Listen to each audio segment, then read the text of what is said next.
Welcome to the Select Board meeting for January 9th, 2024. Welcome, everybody. Please join the board with a pledge to the flag. Pledge allegiance to the flag of the United States of America, and to the republic for which it stands, one nation, under God, indivisible, with liberty and justice for all. Mr. Canty. Thank you, Mr. Chairman. Pursuant to Chapter 2 of the Acts of 2023, which are acts which modify the open meeting law passed by the state legislature, this meeting will be taking place in a hybrid format. We will have a member joining us over the Zoom webinar platform. We will have other members joining us in person at Town Hall here at the Great Hall. Members of the public who wish to observe this meeting or attend it may do so by watching it on television.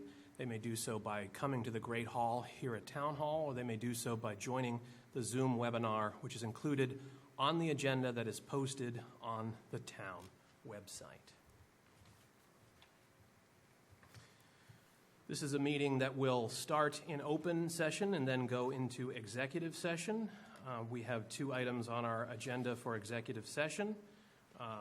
We have, first and foremost, the Select Board will hold an executive session pursuant to Massachusetts General Law, Chapter 30A, Section 21A, Clause 9, to meet or confer with a mediator as defined in Section 23C of Chapter 233 with respect to any litigation or decision on any public business within its jurisdiction involving another party, group, or entity, provided that any decision to participate in mediation shall be made in an open session, and the parties' issues involved and purpose of the mediation shall be disclosed, and no action shall be taken by any public body with respect to those issues which are the subject of mediation without deliberation and approval for such action at an open session. This is in regards to Northern Construction. We also have a separate executive session item. The Select Board will hold an executive session pursuant to Massachusetts General Laws, Chapter 30A, Section 21A, Clause 6, to consider the purchase, exchange, lease, or value of real property if the chair declares that an open meeting may have a detrimental effect on the negotiating position of the public body. This is in relation to American Cruise Lines, specifically a lease. I would make a motion, Mr. Chair, that we enter into executive session for these two topics. I'll second that motion. Motion by Mr. Canty, second by Mr. Blutzer. Mr. Mahoney? Yes. Mr. Canty? Yes. Mr. Blutzer? Yes. And myself, yes. And is Mr. Helm on Zoom? I don't believe he is at present. Okay, so maybe when we come back. So we're going to go up and do our executive session, and then we'll be returning. At approximately 6 p.m. Yes. Thank you. See you later.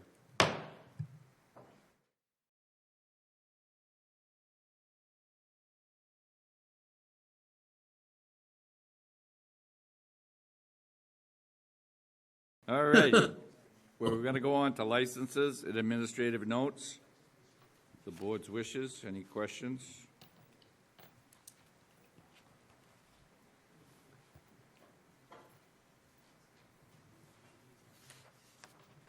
Mr. Chairman, I don't have any questions. Unless any of my colleagues do, I would make a motion to approve administrative notes 1, 2, 4, and 5. Or do you want to do the licenses first? It doesn't matter to me. If no one objects, I'll take them all. I'll do administrative notes 1, 2, 4, and 5, and the 4 licenses, or 3 licenses and 1 surrender of a license, all as one group. Second. Motion by Mr. Canty, second by Mr. Mahoney. Discussion? Mr. Helm? Yes. Mr. Blutzer? Yes. Mr. Canty? Yes. Mr. Mahoney? Yes. And myself, yes. Unanimous on all of them. Moving on to the agenda items, we have introduction to the HHS Department and opioid settlement dispersal. Mrs. Brady? Dispersal, excuse me. Can everyone hear me? Excellent. So good evening. It is my distinct honor to to stand before you and introduce myself as the first appointed Commissioner of Health and Human Services for the town of Plymouth. I want to thank the Select Board for your time and allowing us to present a snapshot of the Health and Human Services Department, and thank you to Town Manager Derek Brindisi for having the vision to bring HHS to the great town of Plymouth. It is my privilege to introduce the incredible HHS team. Dr. Emily Wilson is the Assistant Commissioner of Health and Human Services. Emily. Mr. Jay Gardner, Plymouth HHS Consultant and former HHS Commissioner of Worcester. Kelsey Casey, Library Director.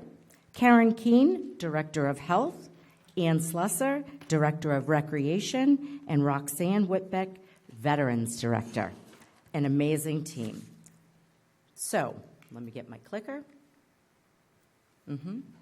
Yep, there we go.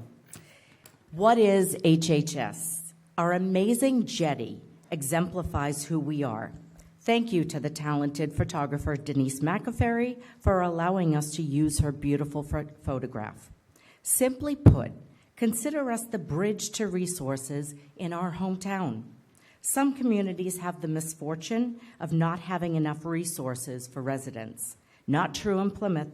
We have an abundance of resources, incredible expert resources to meet the varied needs of our residents. But who connects residents to resources and vice versa? Well, consider HHS the golden needle and thread that does just that.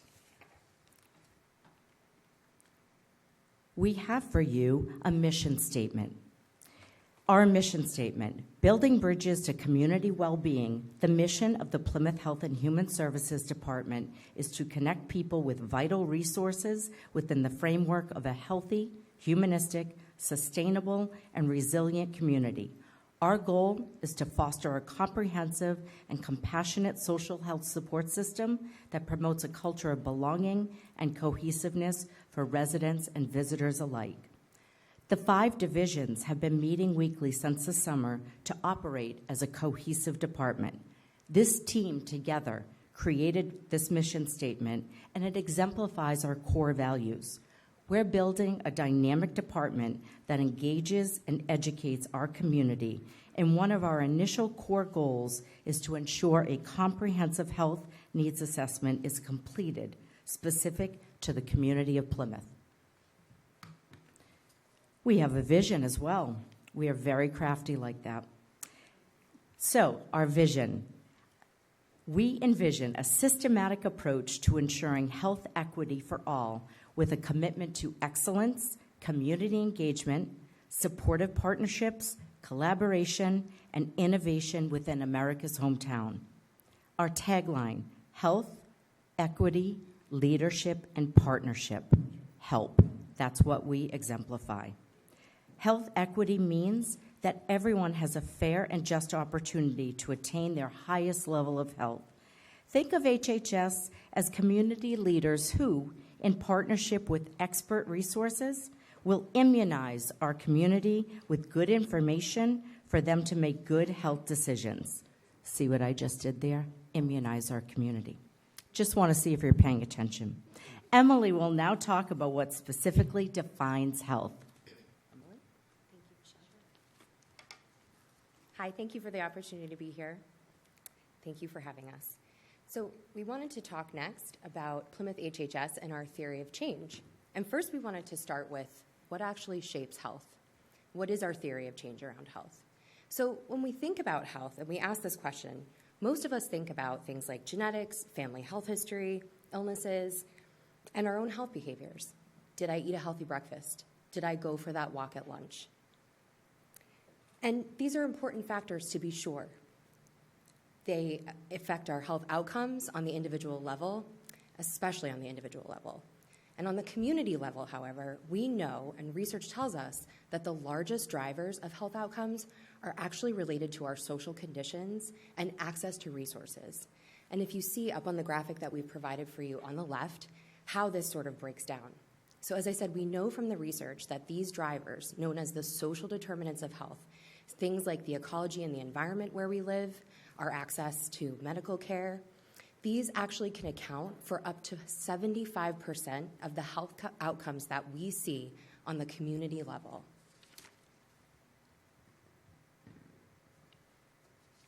So when we think about that and we think about what shapes health, within HHS, we're all about understanding what shapes the health of our community and how are we going to achieve health equity, as Michelle mentioned. Well, our scope, what we actually do in our day-to-day as a department, is that we address the social determinants of health. These are the non-medical factors that influence health and the conditions in which we all live, work, and play. Although HHS does not provide direct services, we can make sustainable, healthy change in Plymouth by partnering with local resources and serving as the backbone organization to connect people and service providers.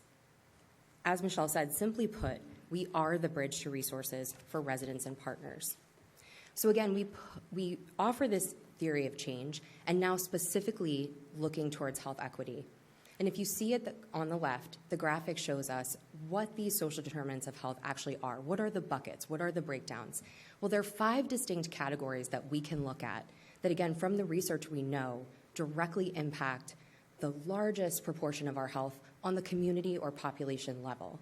And these categories are access to health care, access to healthy neighborhoods and built environment, social and community context that is strong and provides inclusive opportunities for people to gather and be part of their community, opportunities for economic stability, and opportunities for education access and access to high-quality education. And so what will we do to bring about some of the changes that we've been talking about? What will we do? Well, when we use this lens of social determinants of health to achieve health equity, this theory of change comes into clear focus. It's rooted in the science of innovation, implementation, and improvement. By engaging our community members and leveraging resources, including deep ties and relationships in the community, we will have the innovation to move forward and improve the quality of life and health in Plymouth.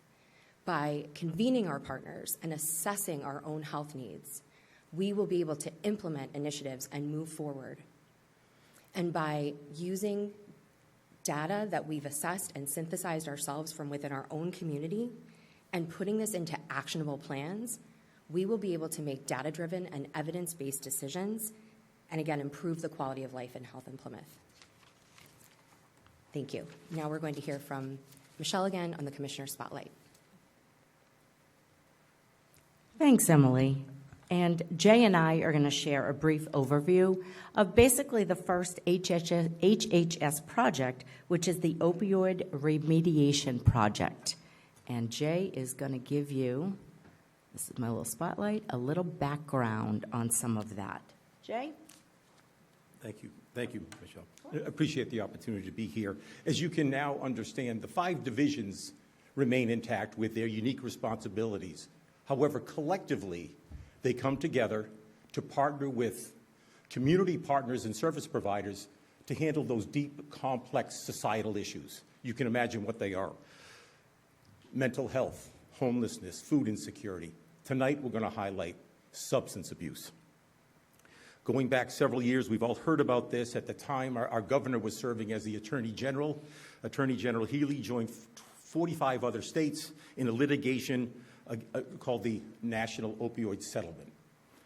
There were manufacturers, there were distributors, pharmaceuticals. They were all defendants in this litigation.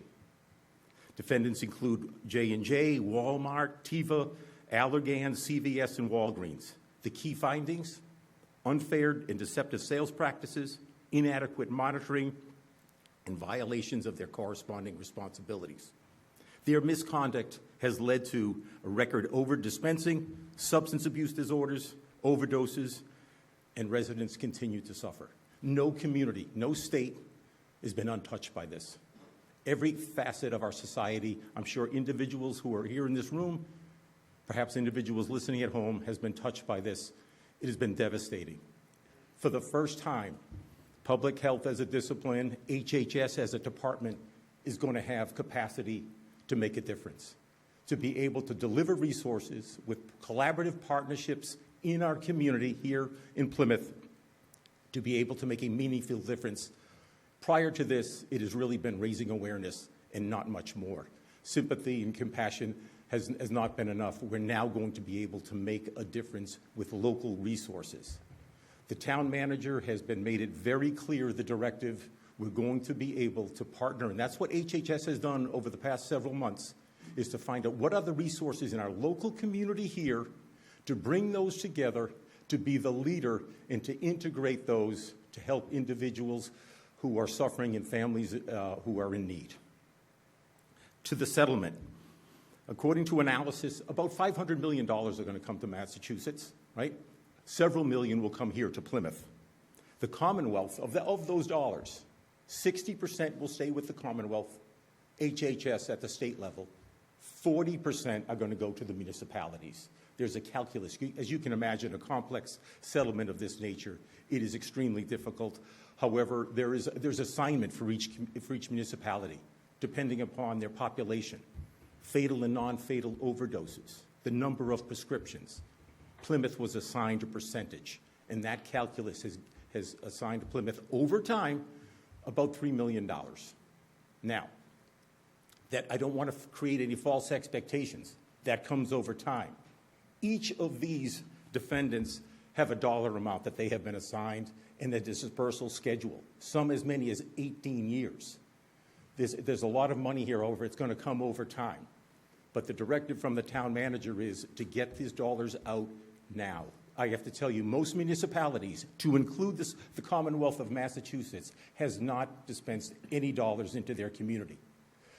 Plymouth is going to be an early adopter in that. In the first quarter, as you will hear from the commissioner next, there is a plan in place to not only to deliver the dollars, but dollars that are going to be reflective of the community itself. We're going to be hearing from the community members, individuals who have been affected, tragically affected by this, and continue to be. And services will be delivered in a responsive way using local providers. As you can probably recall, several months ago, funds became available at the town hall, at the town meeting. That's not going to be the case anymore. Actually, 2 weeks ago, the governor has allowed a special legislation where an account can be set up and where dollars will flow systematically and routinely. It's been difficult up till now. Data has been imperfect, and the dispersal has been difficult. But Plymouth is moving forward. This will scale. The first phase that you're going to hear about next is only the beginning of this. As more dollars become available, this project, this is phase one, if you can think of that, but this project will scale to be able to provide and include more service providers and to be able to deliver services to more residents and more community members. Prevention, harm reduction, treatment, and recovery. The measure of our success is going to be how well we communicate with partners and how well we engage. Plymouth is well positioned to make a difference for the residents of the community. I'm pleased that I've been able to be a part of this initiative. Let me turn this back to Commissioner Brady. Thanks, Jay. Awesome. Thank you, Jay. You see the timeline. It's aggressive. It's ambitious, but we can do this. We want to get these funds into the community. We're going to have community meetings. This month, an RFP will be issued to the public the beginning of February. Applications will be due back 1 month later. Grantees will be notified at the end of March. Memos of understanding will go out 4/1, and we will have that money out in April to the community. Okay, so Emily's going to speak a little bit about why this is important. So as we just heard, and as we all know, opioids continue to have enormous impacts on families and communities in our town and our communities in our region. Recent BID Plymouth data shows that opioid use persists as a major behavioral health challenge and is closely linked to other health and human service issues within our community, such as mental health and housing. BID's data also shows that among people using substances such as opioids, 45% report using more since the COVID pandemic began, and we don't have any evidence of that pace slowing. Here are some key points up on this slide that we wanted to share with you, which highlight the importance of having community-level strategies like those that we will adopt with the support of the National Settlement Funds in order to combat the opioid epidemic. In Plymouth County, our town has the second highest number of residents identified by law enforcement to be at greatest active risk of overdose incidents. We also know that from January to September of last year, Plymouth County had 597 reported overdose incidents, and during those incidents, 70% of people received naloxone, and of these, 94% survived. So again, the importance of community-level strategies is exemplified right there. Now, of those survivors, 37% were given naloxone by a third party, meaning a friend, a family member, before first responders could show up, arrive on scene. So again, we wanted to show and highlight this data that's coming out very recently to exemplify the importance of having a community-coordinated response and community-level strategies that we can implement now that we have the power of these funds and the support that they will offer to our residents. And on that note, we received some guidance for municipalities so far, and there will be more forthcoming from the state. So under the Massachusetts subdivision agreement that we've agreed to as a town in order to accept these funds, our plans need to include direct community input, which we will be collecting at the community meetings that are scheduled for later this month on January 24th and 25th. We also need to address access to services and leverage existing resources. And we will be reporting, as required by the sub-agreement. Each year, we'll need to demonstrate how we gathered this direct community input, what strategies we selected, and how we expanded access. Now we're going to hear more from Michelle on our specific strategy. Thanks again, and we're wrapping up. We know your time is extremely valuable. But, essentially, we really want to say that these funds will have a meaningful impact on a deep and complex societal issue. And we're excited is not a good word, right? We don't want this issue. But we are excited at the opportunity to have a direct impact from our local resources that so hard and earnestly work towards solving and treating some of these issues. So as mentioned, we're going to have 2 community forums, and this will be made public everywhere we can. It will be on the town website. It will be distributed. The flyer, we're going to have a community forum on January 24th, and that community forum is going to be here at Town Hall.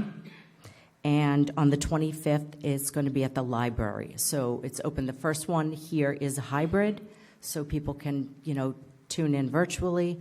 If people want to give feedback about what's impactful for them, there'll be a link on the town website that they can write in if they don't want to come to these forums in person. We want to hear from people. We want to hear from nonprofits that provide the services that help in this capacity. So we're excited for those and look forward to our community engaging.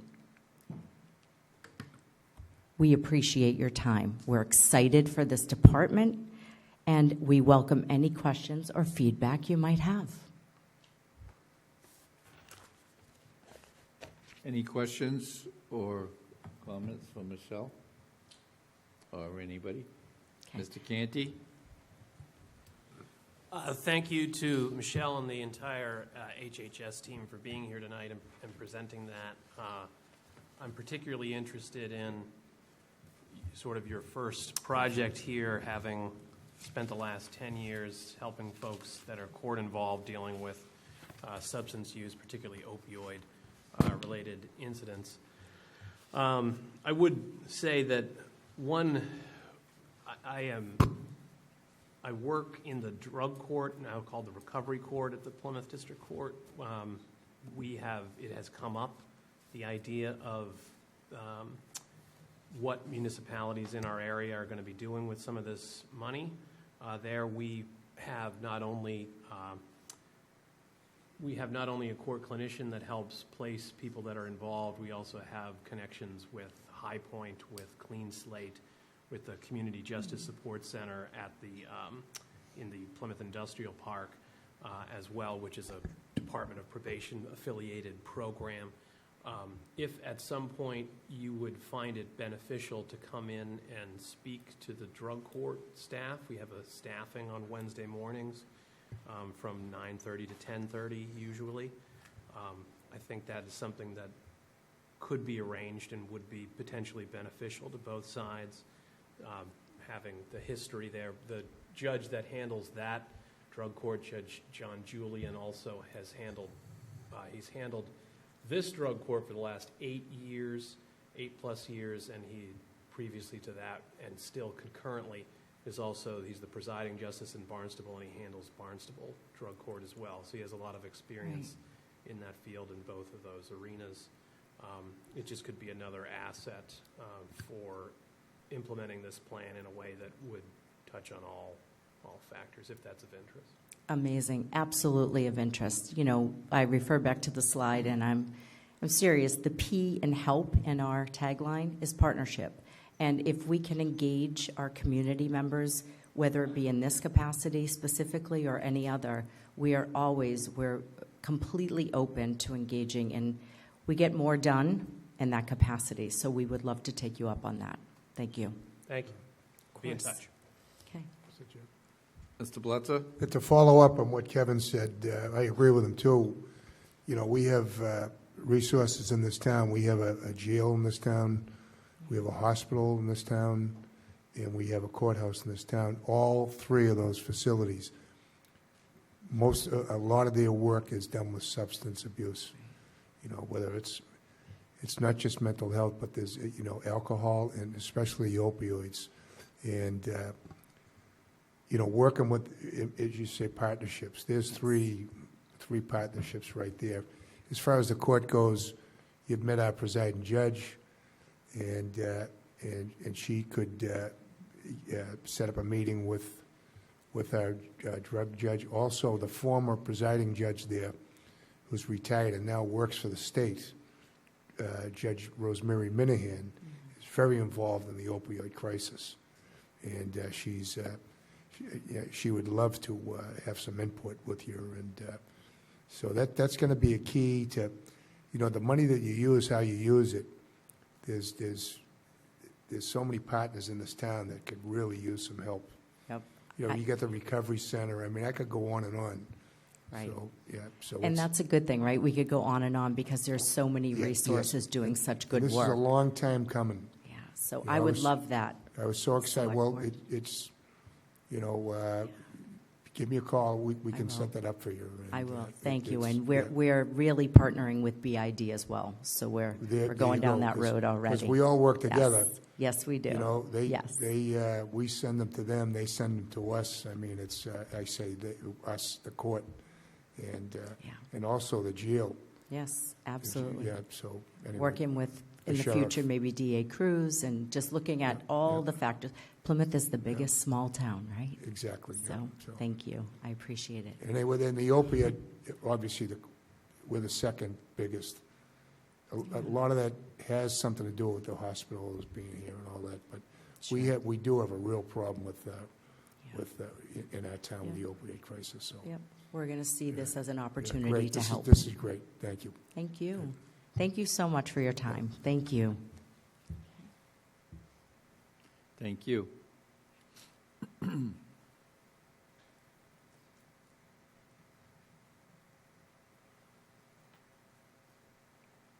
Tax title presentation.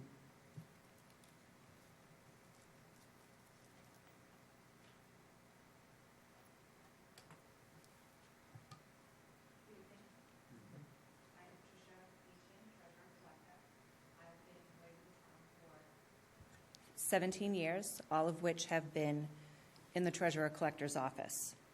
I'm here tonight to provide you with an overview of the tax title process. A couple of months ago, the Assistant Treasurer, Haley Stevenson, and I met with Derek and Brad to discuss some recent talk that was in the media regarding another community in Massachusetts in which homeowners' property was foreclosed on, and they were evicted and claimed to have not received any prior notification. That community sold their tax liens to a third-party company. Here in the town of Plymouth, we do not sell our tax liens, although we are allowed by law to sell them to a third-party company. We choose not to, and we provide those services ourselves, and we work closely with our tax title attorney's office, Capola and Capola.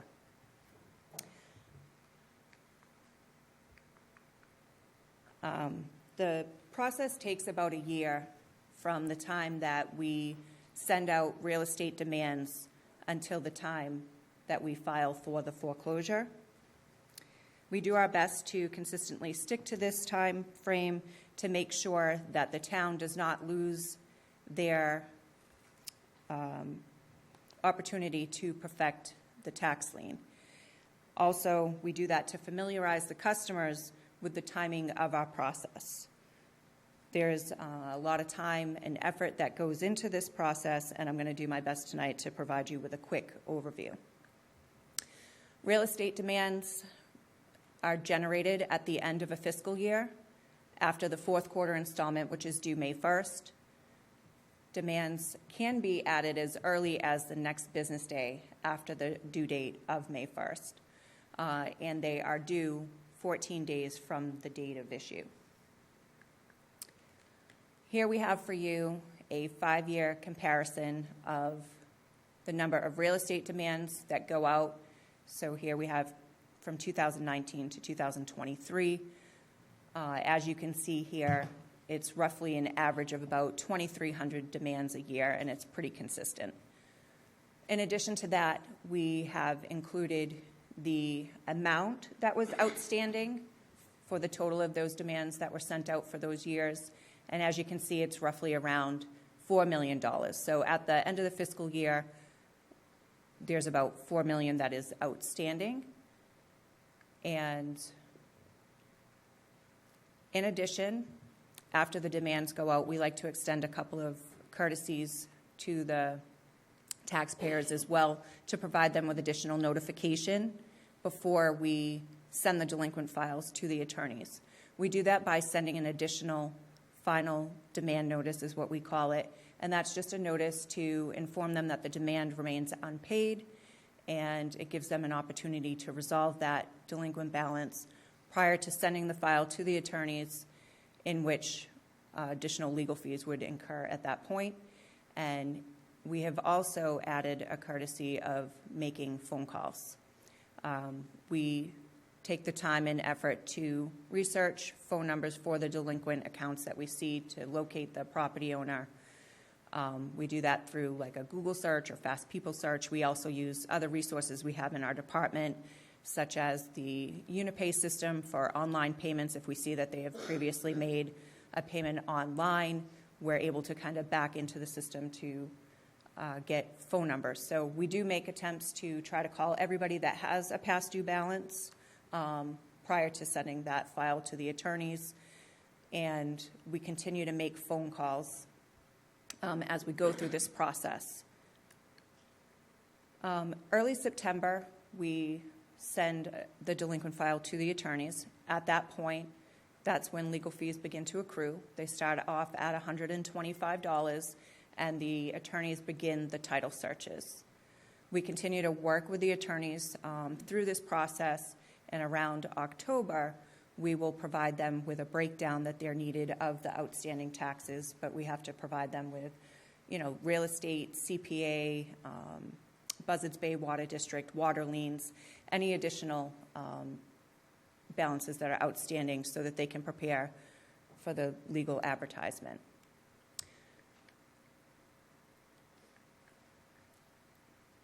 The notice of taking. So it is required by law that we advertise in the newspaper, in the local newspaper, any accounts that are outstanding prior to a tax taking. We advertise in the Old Colony Memorial any of the prior fiscal year's unpaid property taxes. The newspaper advertisement has to be posted in 2 public locations, and we use Town Hall and the public library. If payments are not received in full by the collector's office by 9 a.m. on the 14th day from the date of the advertisement, a tax taking is recorded at the Plymouth County Registry of Deeds. The tax taking, as I said, it occurs 14 days from the date of the newspaper advertisement. And from that moment, when the tax lien is recorded, the treasurer's office must wait 6 months before foreclosure proceedings can begin. At any time, the tax liens can be paid off in full, and upon payment in full, an instrument of redemption is prepared by our office, and it is recorded at the Registry of Deeds to release the tax lien. Here we have for you a 5-year comparison of the number of tax liens that are recorded each year. So as you can see, I mean, it's pretty consistent, but over the last couple years, with the extra efforts that our office makes to make the phone calls and to notify the property owners that have the delinquent balances, we've been able to reduce the number of liens that we record each year. Also, to the right is the balance that is added to our tax title receivables. So at the time that we place the lien, this increases our outstanding tax title receivables. And as you can see, that's roughly around $300,000 a year, and that's pretty consistent.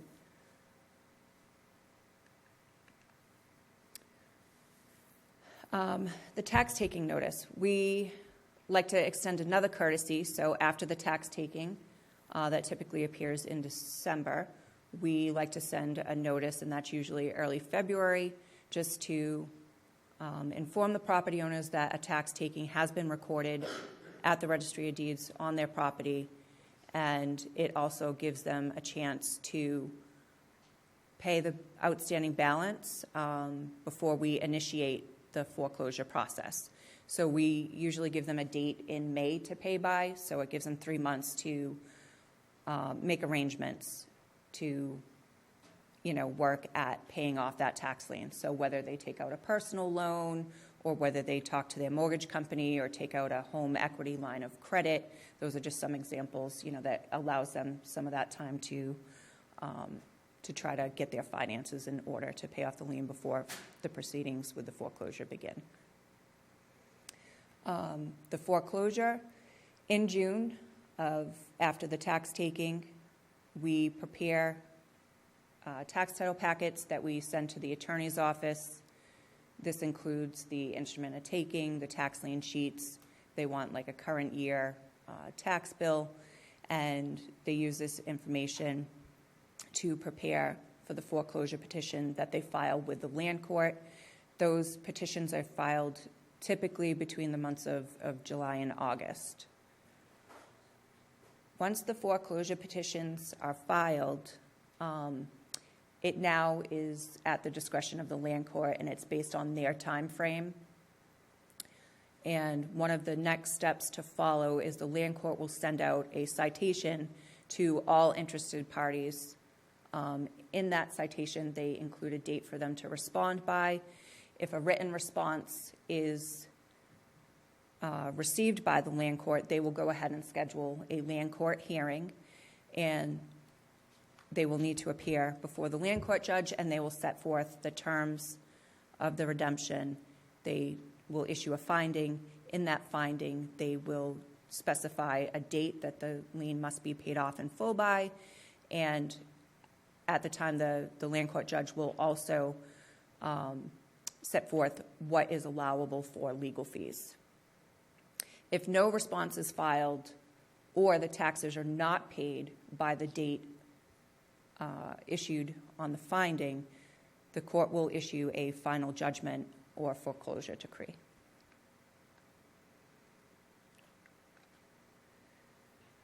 The right of redemption.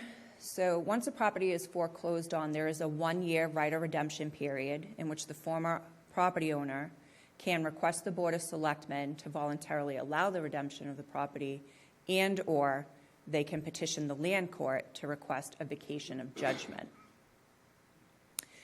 During this time period, the town still has the right to sell the property at a public auction, prior to the 1-year right of redemption period expiring. After the foreclosures, we are able to sell those properties at a public auction, and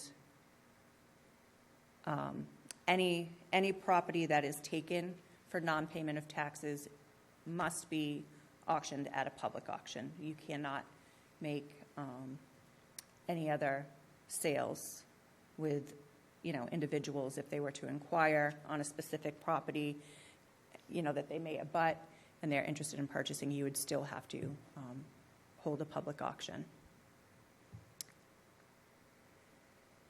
Thank you, and do you have any questions? Any questions or comments from the board? Mr. Canty? So that, the last slide about public auction, town must hold a public auction for the sale of any foreclosed property taken for non-payment of taxes. So that's only operative in the event that the town wishes to sell. Correct. If the town wishes to retain, that's how we get this, we have a large list of these properties. So those are ones that the town, for whatever reason, has not decided to put up for an auction. That is But correct. if we do want to sell it, that's the only mechanism. You must hold a public auction. Okay, thank you. Any other questions or comments? Yeah, Dickie, Chairman, before you move on, there's one other piece to this, if you can move forward, Patty. Great job, by the way, too. Thank you. There's one last piece to this that, going forward, we would like to know where the board would sit on changing practice. There was no policy in place on this. The practice has been for over 30 years now that any tax title property that went to auction would have a deed restriction on it, that it would not be a buildable lot going forward. We looked up and down. There's no policy in place. There's no vote that was taken by a select board that voted that when the property went for auction, there would be a deed restriction in it. So it was just practice. So there's no policy to review. There's no policy to waive. But the question to you is, going forward, do we want to obtain more money and obtain more money for the parcel because the value will go up if we have no deed restriction on it? Now, there's one catch to that. The only catch is that any parcel that we take through tax title that has a plot on it already or a dwelling, you can rebuild on that. It's for a lot that does not have a dwelling, you cannot build on that lot. So the question to the board is, would you like to maintain that practice going forward with the deed restriction, or would you like to remove that?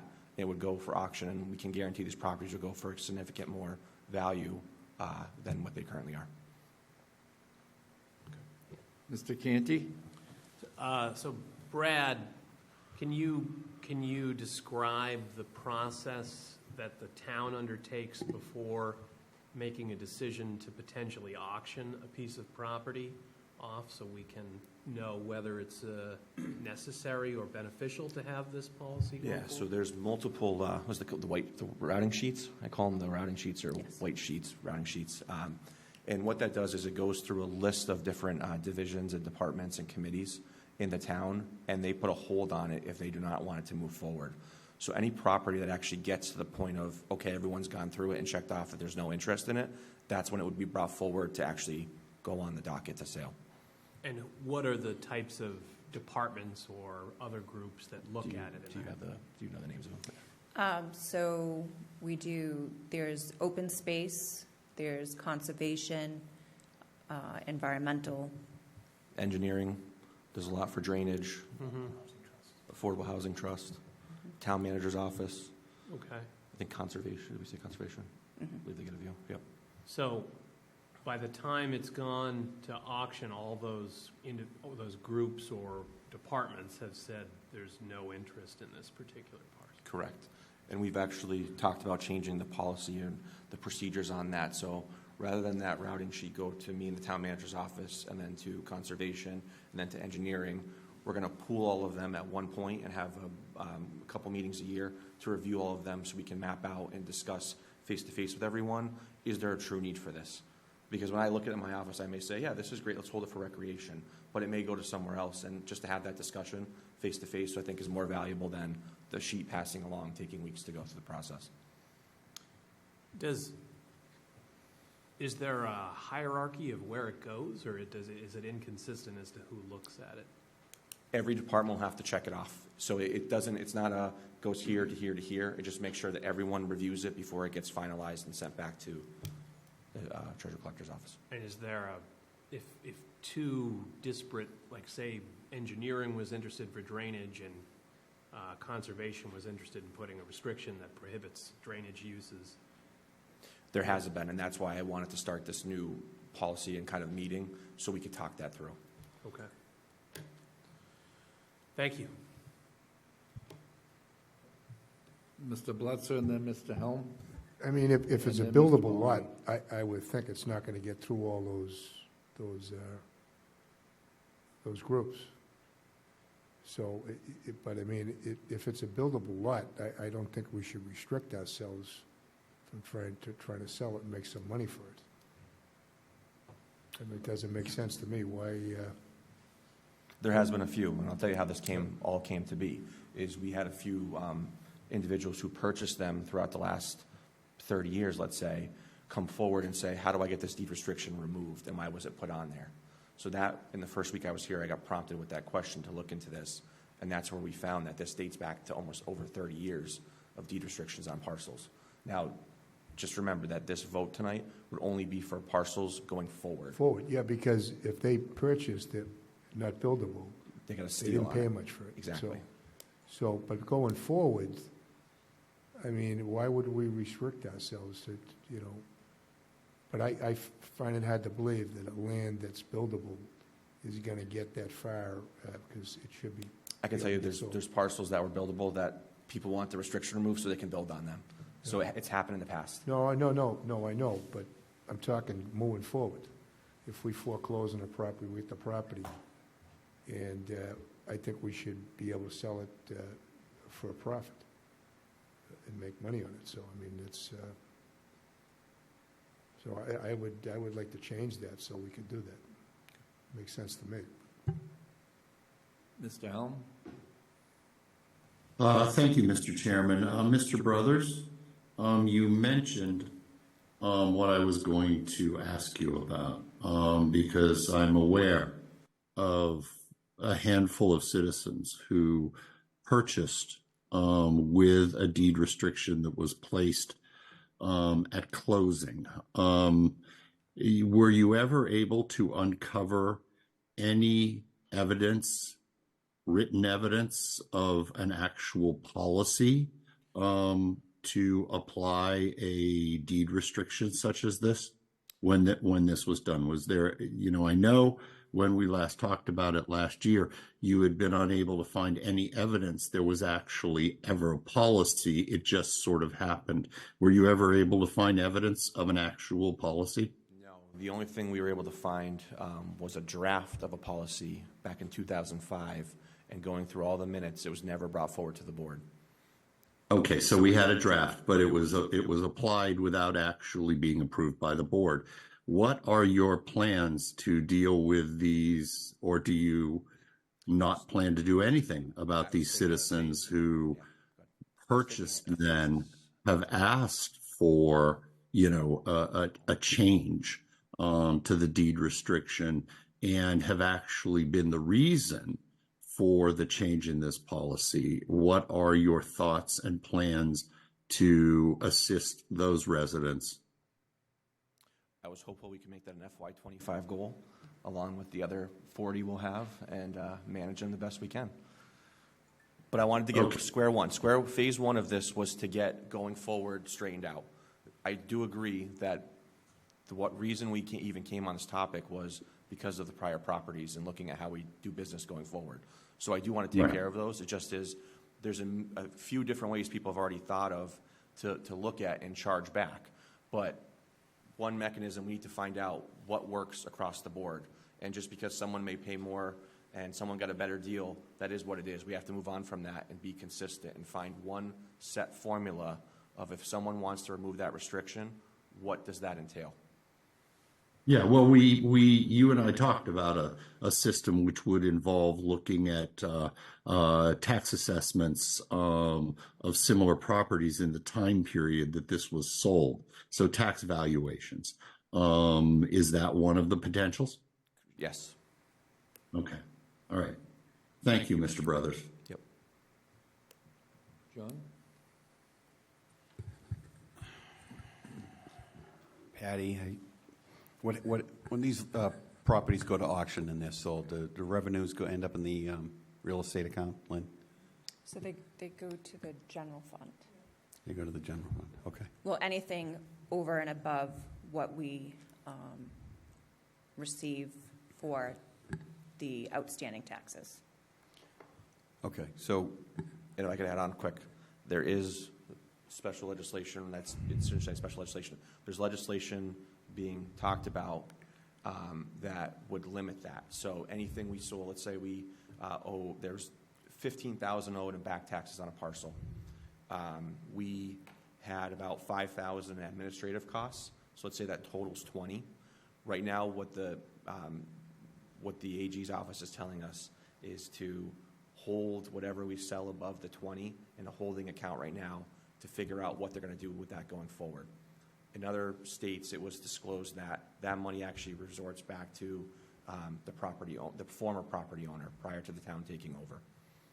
So there's questions right now of where that surplus money of what is overage on the tax that was owed, where that will go.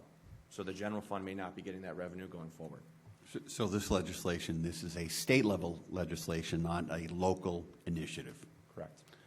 Okay, so whatever we do, we have to make sure that whenever we're looking at a parcel of land, whether it's 1,000 acres or it's one, it is robust, and we are putting it under a microscope, and we are looking at it. And I know we have a process in place where everybody gets a crack at it, from affordable housing to conservation, and and there's 6 to 10 other entities that get that. But just want to make sure that we're making sure that it goes through a thorough vetting process before it gets to that auction point. And right now, until I have more information, I'm not inclined to support a change of practice as to what we're doing. With respect to individuals who got something and are looking to have it undone, then, if it's one buildable lot, then they owe us what's the going rate in the town of Plymouth for a buildable house lot. That's my take on that.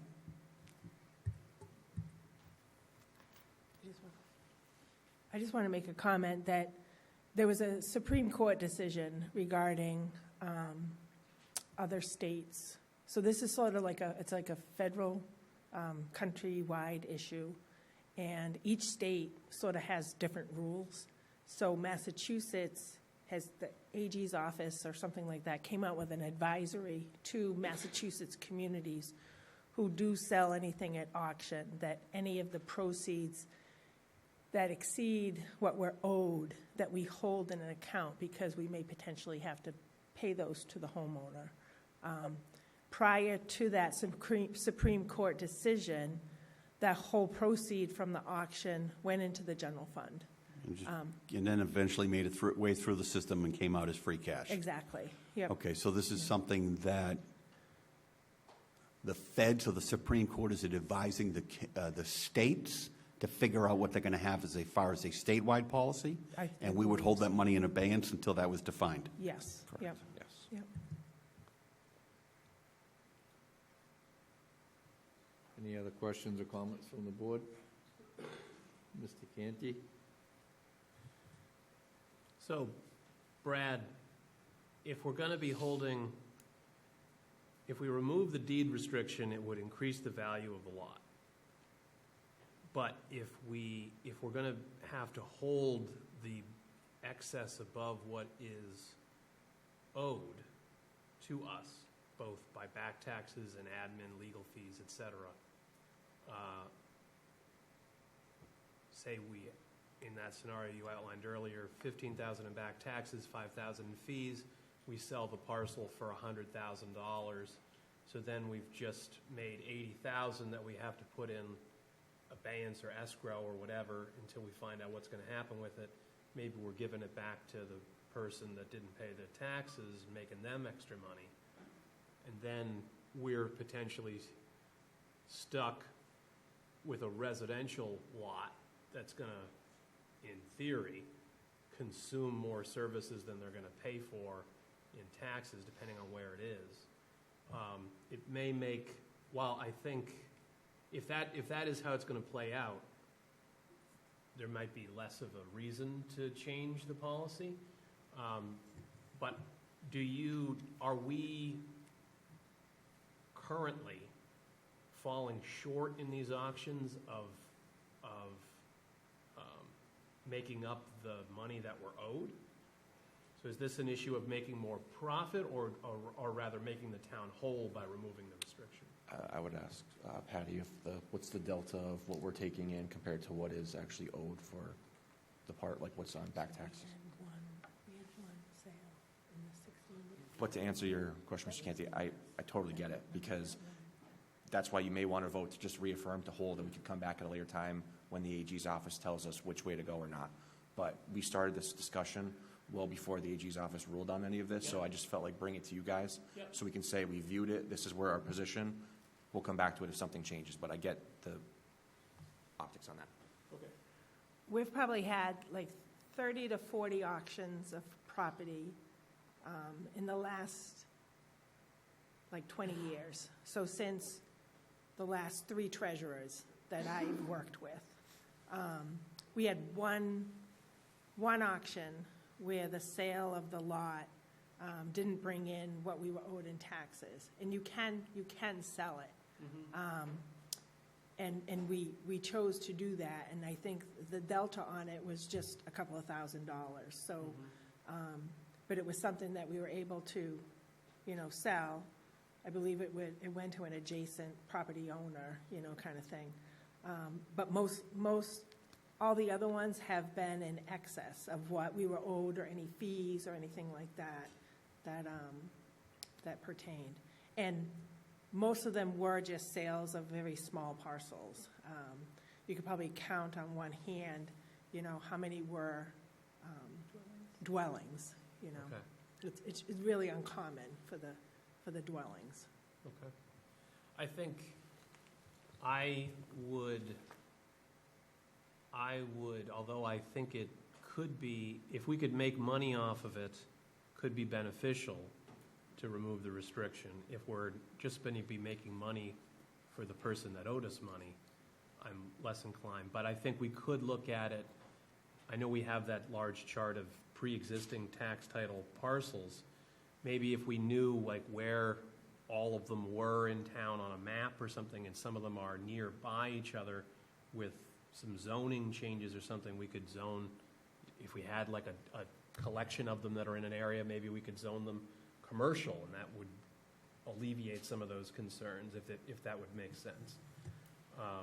But kind of in doing it like piece by piece, if we are unable to recoup the profits from a sale in excess of what's owed, may not make the most long-term sense for us otherwise. I would agree with that. Thank you. Any other questions or comments from the board? Seeing none, bring it back to the board. Do we, If there's no motion taken and no action on this, we will maintain practice, which is to have the deed restriction going forward. well, would it, rather than, a future assistant town manager looking back through 30 years of documents and finding nothing, should we take a vote to affirm the practice in the short term? And I agree with that as well. okay, all right. I would make a motion that we affirm existing practice for the time being, and with the understanding that we may circle back when and if appropriate. Motion by Mr. Canty, do I have a second? Second. Second by Mr. Mahoney, discussion. Mr. Helm? Yes. Mr. Blitzer? No. Mr. Canty? Yes. Mr. Mahoney? Yes. And myself, yes. Thank you. Board and committee background policy discussion. Ms. McKay?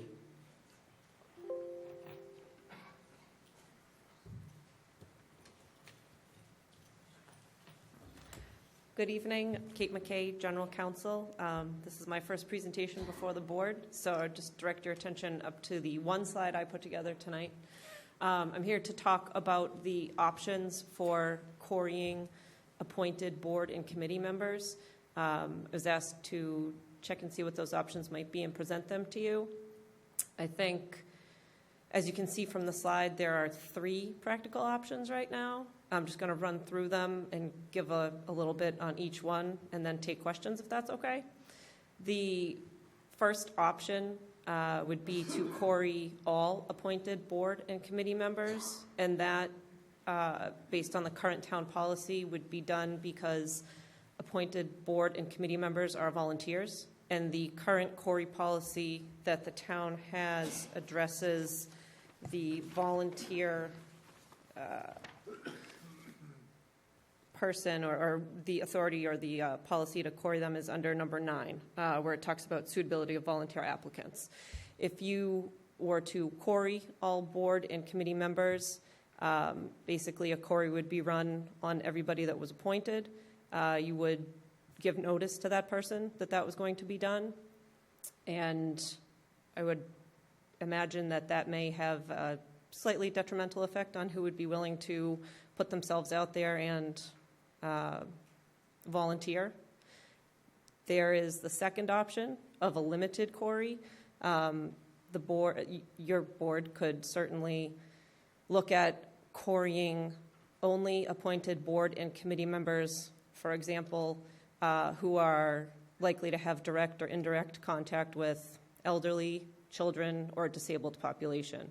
If that was the case, then anybody applying for or volunteering for such a position would be notified that they would have a quarry run, and then it would be run. The appointing authority, whoever that would be, would have access to look at those quarries, and the appointing authorities would be placed on a need-to-know list within the town.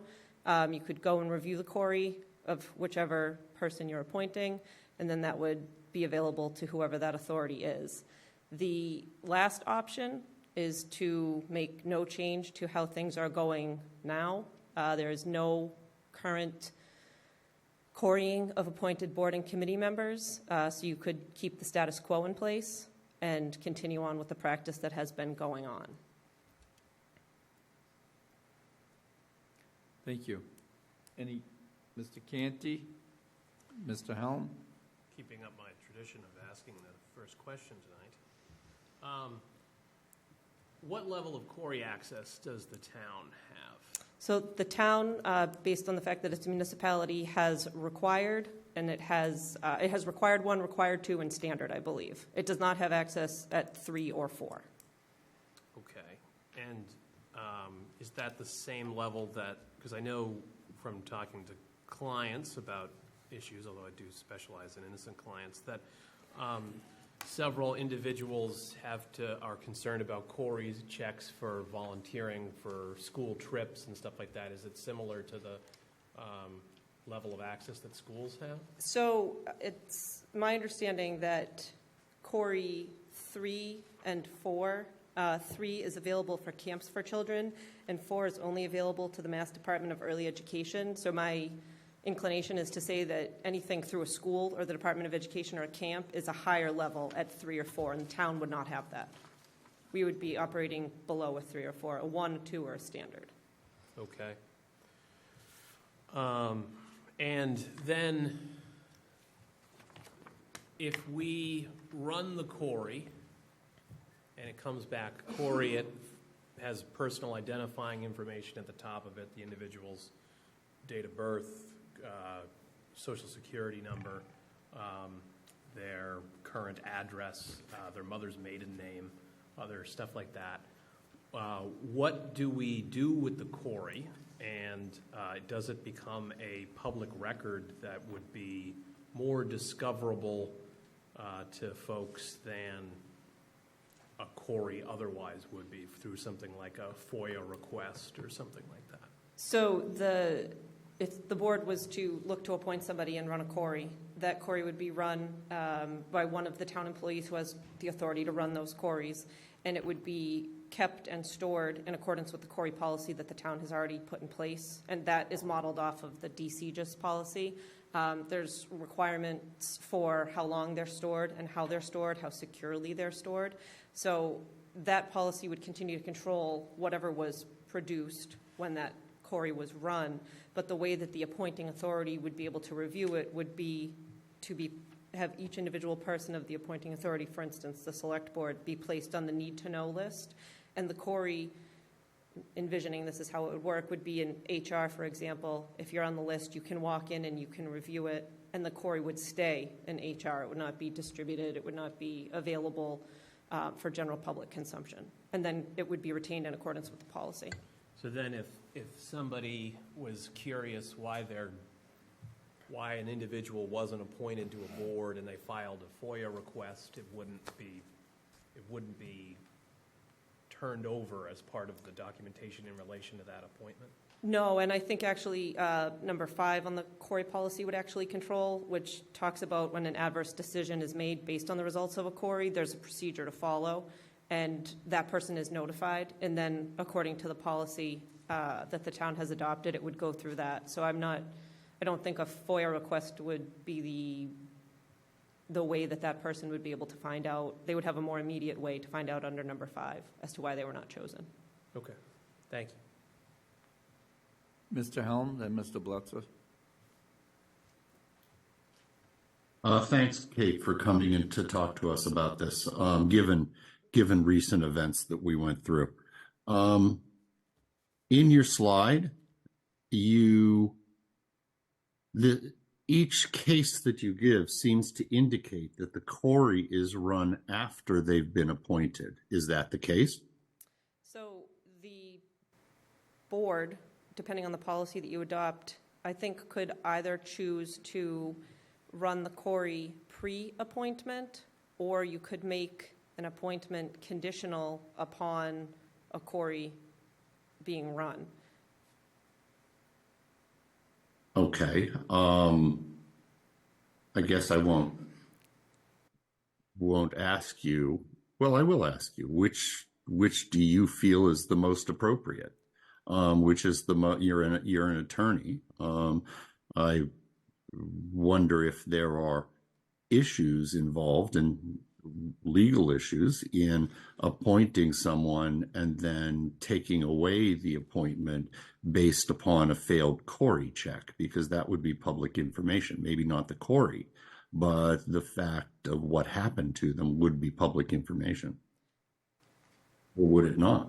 Well, Obviously, they would not be on the board after having been appointed, so it would be public.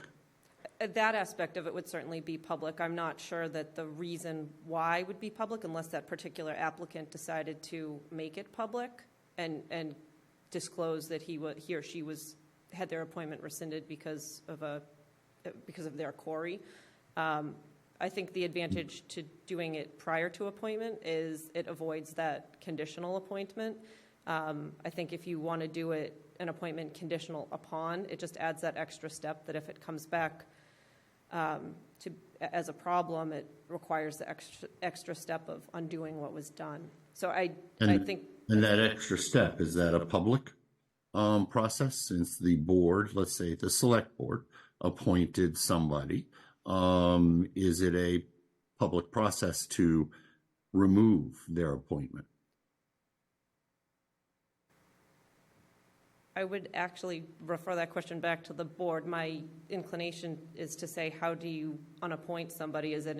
I would imagine it appears on an agenda somewhere for the select board. That is how we've done it in the past when there have been issues with certain members. I think it would be semi-public at that point. At least the unappointment would be public. Right, and the charter requires an appointing board or entity can only remove someone for good cause. So I would imagine there'd have to be some type of a hearing, whether that be an executive session or open session, about their reputation or about what we found out in the quarry. So I think I agree that doing it prior to the appointment would be the cleaner option. So I agree with Mr. Canty as well. But should we decide otherwise, Kate, would we be able to remove somebody from an appointment in executive session as opposed to public session? I would say that if the reason for the unappointment, if the unappointment was going to be as a result of discussion of their reputation, character, that exception to the open meeting law, then I would imagine that unappointment for that reason should take place in executive session, because the board would be meeting to discuss that person's character, reputation. So depending what's on the court. you believe that if we were to opt for Corey after appointment, if somebody needed to be removed, we could do that in executive session, in your opinion?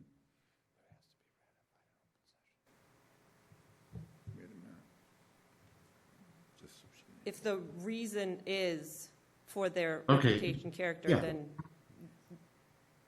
Mm-hmm. yeah, eventually it would go to open session, but I think the discussion about that and the discussion about the character and the reputation and the details of it would be in executive session, though. Okay, thank you. Mr. Bletzer? Hey, Harry, I think I might have an answer for your question. I've actually been through this process when I first got on the PGDC, and I don't like to rehash bad things, but we found a member that we uncovered some ethics violations with this member. This was back right after the PDC dissolved and the PGDC started. I was new on that, 3 months on that board when we uncovered this. So I made a motion to remove him, and they said, oh, you can't do that. This is what you have to do. So what we did was we had an executive session, and he could have a representative with him.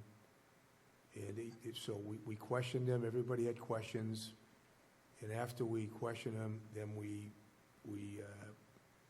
summarized, what we felt, and after that, I was able to make a motion at that point to recommend writing a letter to the select board to have that gentleman removed. That's how the process worked. We asked him to resign, he wouldn't resign, so that was the process. So 2 weeks later, we went to executive session with the select board, and he could have a representative with them, and our lawyer was going to present. I ended up presenting because the lawyer didn't have as much background as I had on the whole situation. So we presented to the board, and at that point, the board said, "Look, we don't want to do this. Will you just resign?" He wouldn't do it. So they asked the question, do we have any legal ramifications? The town or this PGC, both lawyers, ours and the town, said, no, so-and-so, he's got at least 2 ethics violations. So at that point, they removed them unanimously off the board. And that's how the process worked. And so that's how all these committees, if somebody is, whatever it is, I mean, he ended up paying an ethics violation a few months later, so it was good cause. With that being said, this situation we're talking about, we made an appointment, and it was in the paper, so I'm not going to name names or anything, go into it. But the bottom line was, once we found out, now this gentleman was null-prost. He was not convicted. He was, and I'm going to tell you right now, the media tried to interview. I wasn't going to get involved because there was going to be a lawsuit. I mean, if we after appointing him and decided that we're taking him off of that committee because of something he was null-prost, never convicted of. What's that? So.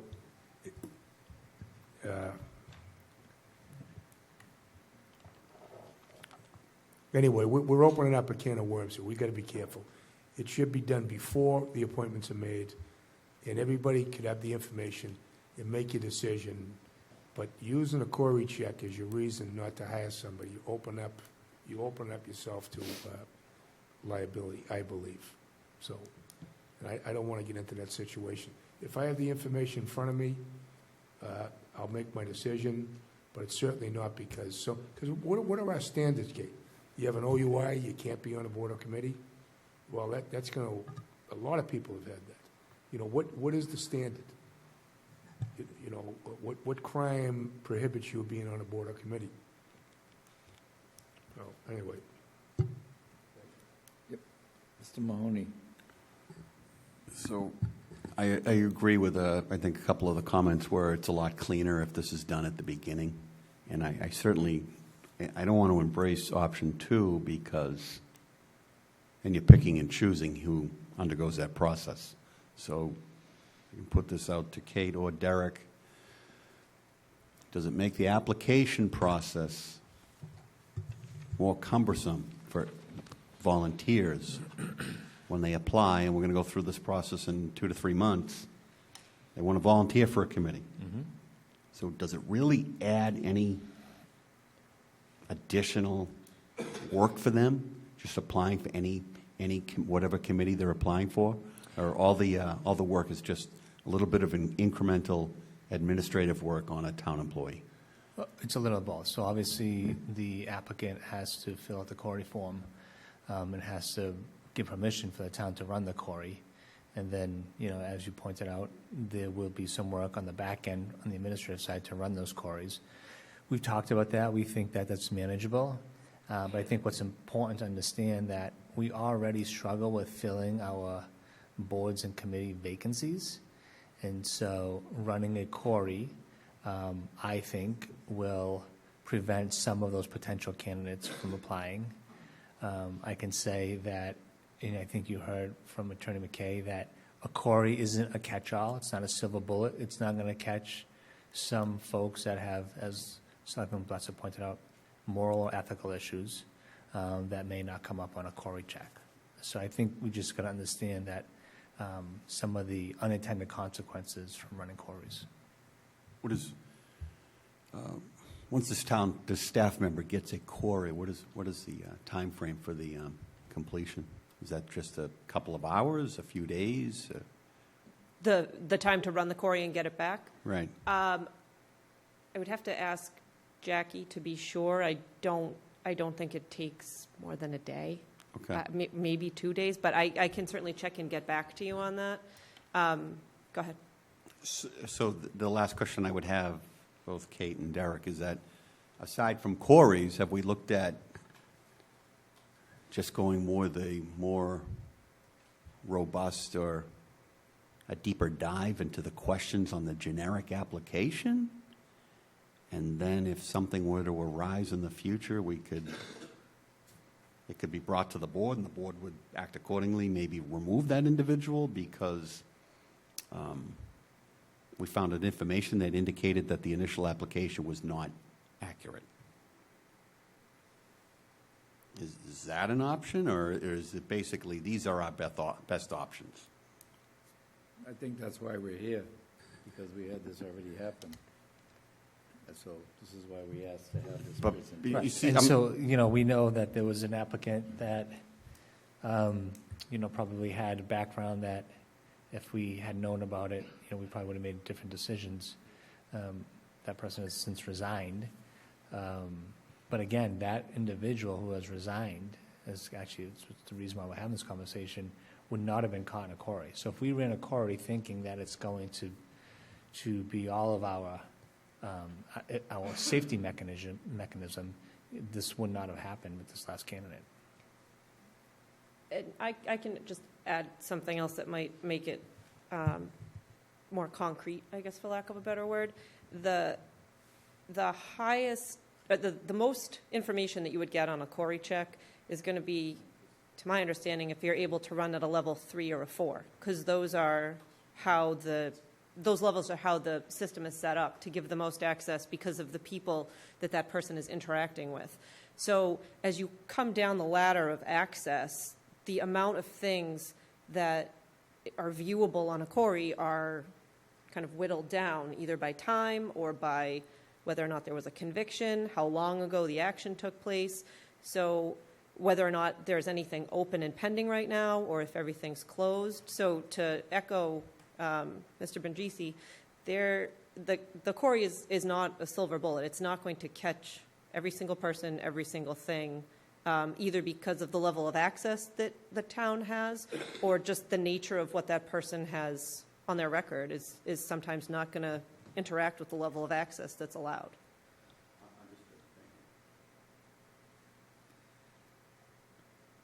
Thank you very much. I agree that it should be done prior to appointment, because to me, that's why we're here.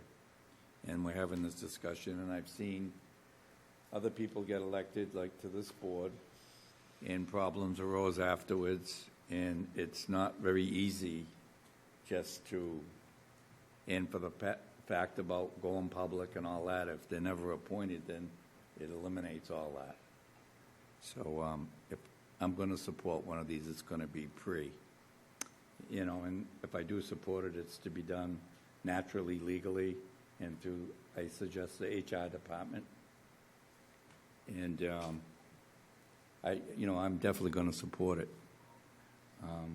just for my own reasons and my own feelings. If somebody knows that there's something really not good on there, then they probably aren't going to apply. And if it's really not good, then they probably shouldn't. So that's just my little ghetto on it. So, any other discussion or a motion from the board? Mr. Helm? Yeah, I have another question for Kate. Just really quickly, if we do the appointment, which I'm inclined, I agree with Chairman Quindle on that. Do we put in the application, because we're still going to have that form they fill out, do we put in that they will be subject to a Corey background check?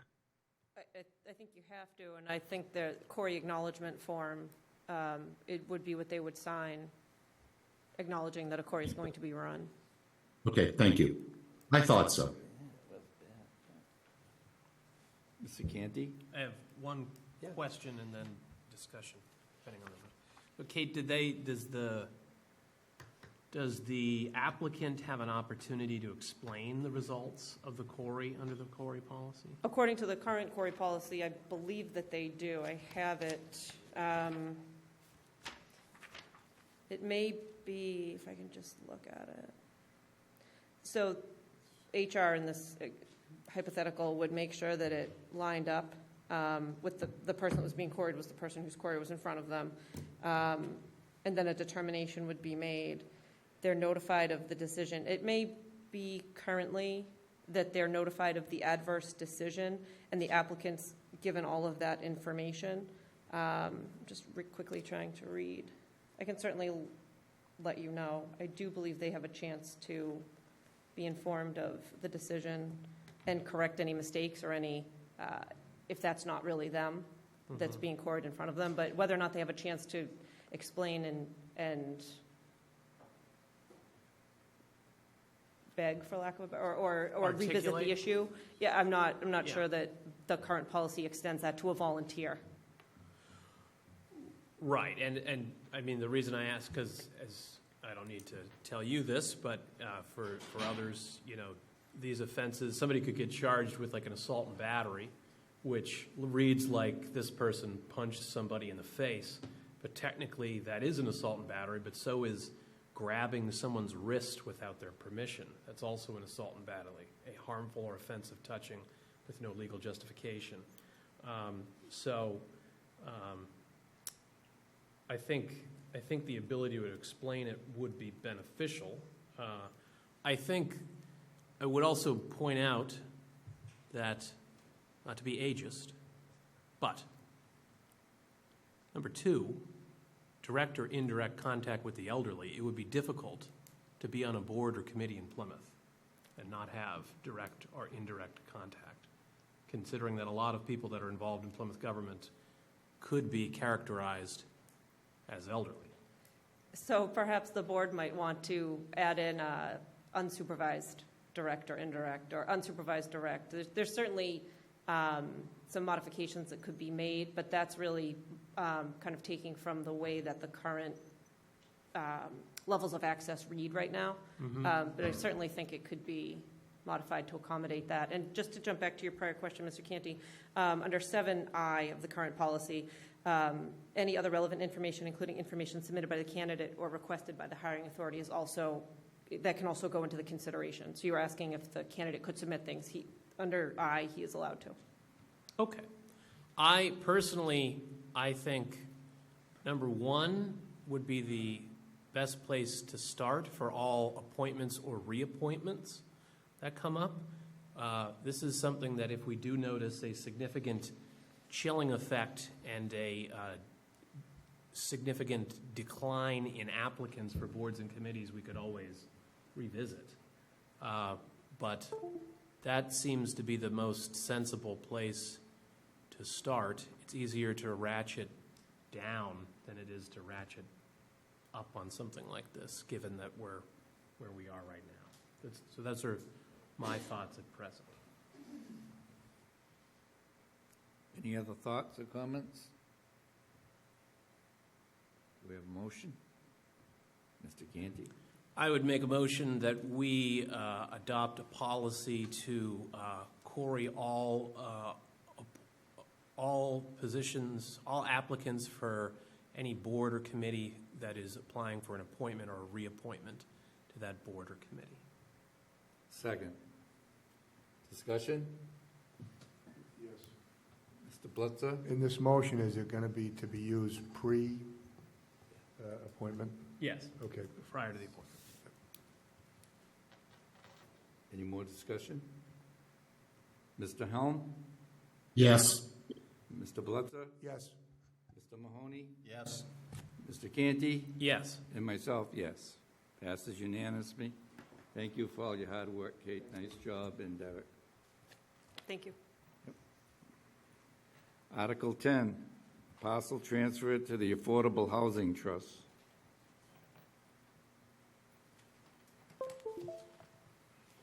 Welcome. Good evening, everybody. For the record, my name is Patrick Farah. I'm planning staff. And in this unusual circumstance, I'm here representing the Affordable Housing Trust. Along with me in the audience is Stephen Michael Palmer, who is actually on the Affordable Housing Trust. And he will be, he's here just in case there are any kind of questions that go beyond my purview. I'd like to thank the town treasurer, Patty Meacham, earlier providing that discussion and the presentation about tax title properties. I know she's not here right now.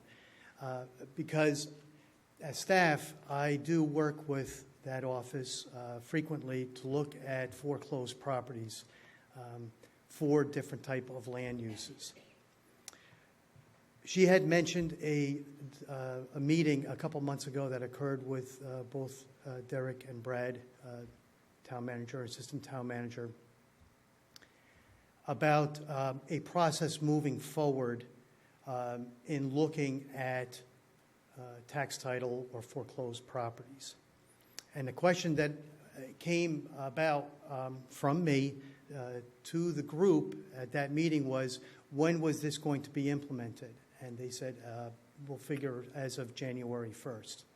So I am here to talk to everybody, to the audience and to the board about Article 10 and 11 on properties that were submitted back in December. So I met the prior threshold of this discussion. So with Article 10, this is basically the Affordable Housing Trust is seeking to get authorization from, or a favorable vote from the Board of Selectmen, as well as the Advisory and Finance Committee, and through town meeting to convey 3 properties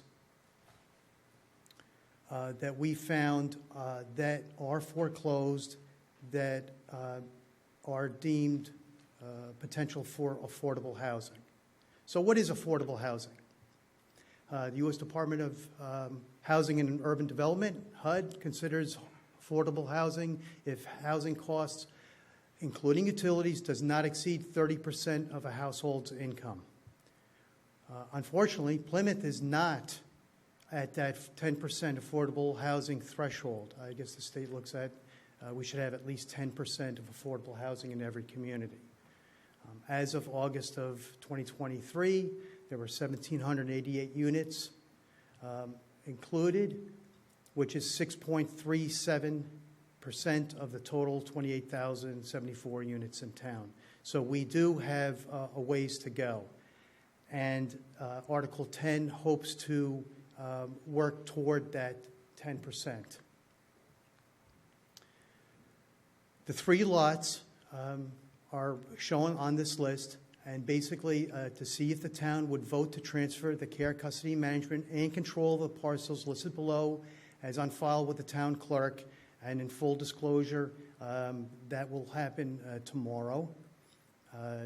From the town treasurer for tax title purposes to the Affordable Housing Trust for the purpose of affordable housing, and authorize the Affordable Housing Trust to execute any and all instruments that may be necessary to effectuate the vote under taken here under, or take any other action relative thereto. So I'm going to go over real quick the 3 parcels, and you can see on the recording date on your right-hand side of that chart. These are the actual the final foreclosure document recordings. So we're looking at May of 2014, March of 1996, and November of 1971. So there is some history there. All right, let's go over the first one, which is map 74, lot 3321. It's located in Manomet. You can see on the locust map on the top left-hand corner. I think I can do that. No, it doesn't show. Off of Snowberry Lane and Crest Street in Manomet. It's a 1/4 acre lot, and it was foreclosed, like I said before, on May 2014.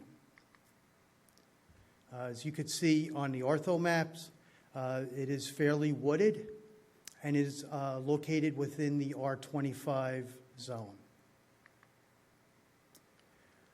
So what staff has performed while doing this vetting process of these 3 properties, we went to inspectional services and actually requested a zoning permit app. And we wanted to make sure that these were indeed buildable or potentially buildable lots. So on this lot, it is deemed a buildable lot through special permit, and the reason is for access. I'll go back. If you take a look at Snowberry Lane and Crest Street, they're small roads, and typically it would require, if there was going to be a building constructed on that property, that it would have to go up to current road standards. So that's why there would be it would have to go through the special permit process. All right, the second lot is map 96, lot 19-49. This is out in West Plymouth, right off of Acacia Pond. And it's located off Colchester Drive and Guild Road. And I do apologize, it's not in Manomet, it's in West Plymouth. It's a 1/4 acre lot, and it was foreclosed back in March of 1996. You can see, again, fairly wooded lot. It's there's not going to require much grading on both of those lots. It's fairly, the topography is fairly stable and even. And this is deemed also as a buildable lot with no special permit required. So with the discussion that the board had with the town treasurer about properties that are foreclosed that are buildable, while we don't see many of them, I was fortunate to find these 3 lots. So this is definitely a buildable lot. And the third lot is off of Wareham Road, just north of the Red Brook subdivision. It's right around 3 acres, and it was foreclosed back in November of '71. Now, when you can see on this ortho map is that large swath that goes roughly through over half to two-thirds of that lot. That's the transmission line, one of the main transmission line corridors for Eversource. You can't build anything on that. However, if you look to the south, just over bisecting that lot, that's a wooded area, and I calculated roughly about 3/4 to almost 1 acre parcel. And it is in the RR zone, which is 3-acre zoning, so this would actually comply with that RR zone for one lot, possibly maybe a duplex. And again, inspectional services did say that this is a buildable lot. So I'm here to answer any questions, or Mr. Palmer. I have a question. Mr. Blitzer? Thank you for your presentation. I got a question. Why has it taken so long to identify these properties? And one was 1971, 2004. Great question. So what happens is, as far as I know, for the 17 years that I've been employed at this town, not many committees or boards look at the tax title properties. We all know that there are the list of many hundreds of them. The vast majority of them are common open space areas of a subdivision that the homeowner association either went defunct or never was created. A lot of drainage lots, road layout lots. The vast majority of these lots are not buildable. Okay, all the easy stuff has already been built on. How this kind of flew under the radar, great question. I don't have the answer. However, through the Open Space Committee, as you may know, that I'm support staff of, that Open Space Committee looks at properties. I vet through them through this process. We go through this routing sheet process that was mentioned before. And most times, the property is landlocked or there's some sort of restriction on it. The reason why these were never found before, I have no idea, but they were found. So my next question, and I don't know if maybe Steve and Michael Palmer can answer it, but what are your plans for these 3 lots? Do you have plans? So if there is a favorable town meeting vote, these 3 lots will be conveyed to the Affordable Housing Trust, and they will determine where those lots will go, whether it's Habitat for Humanity, or another situation where a nonprofit, I guess. But maybe Mr. Palmer can speak to this. Come on up, Mr. Palmer.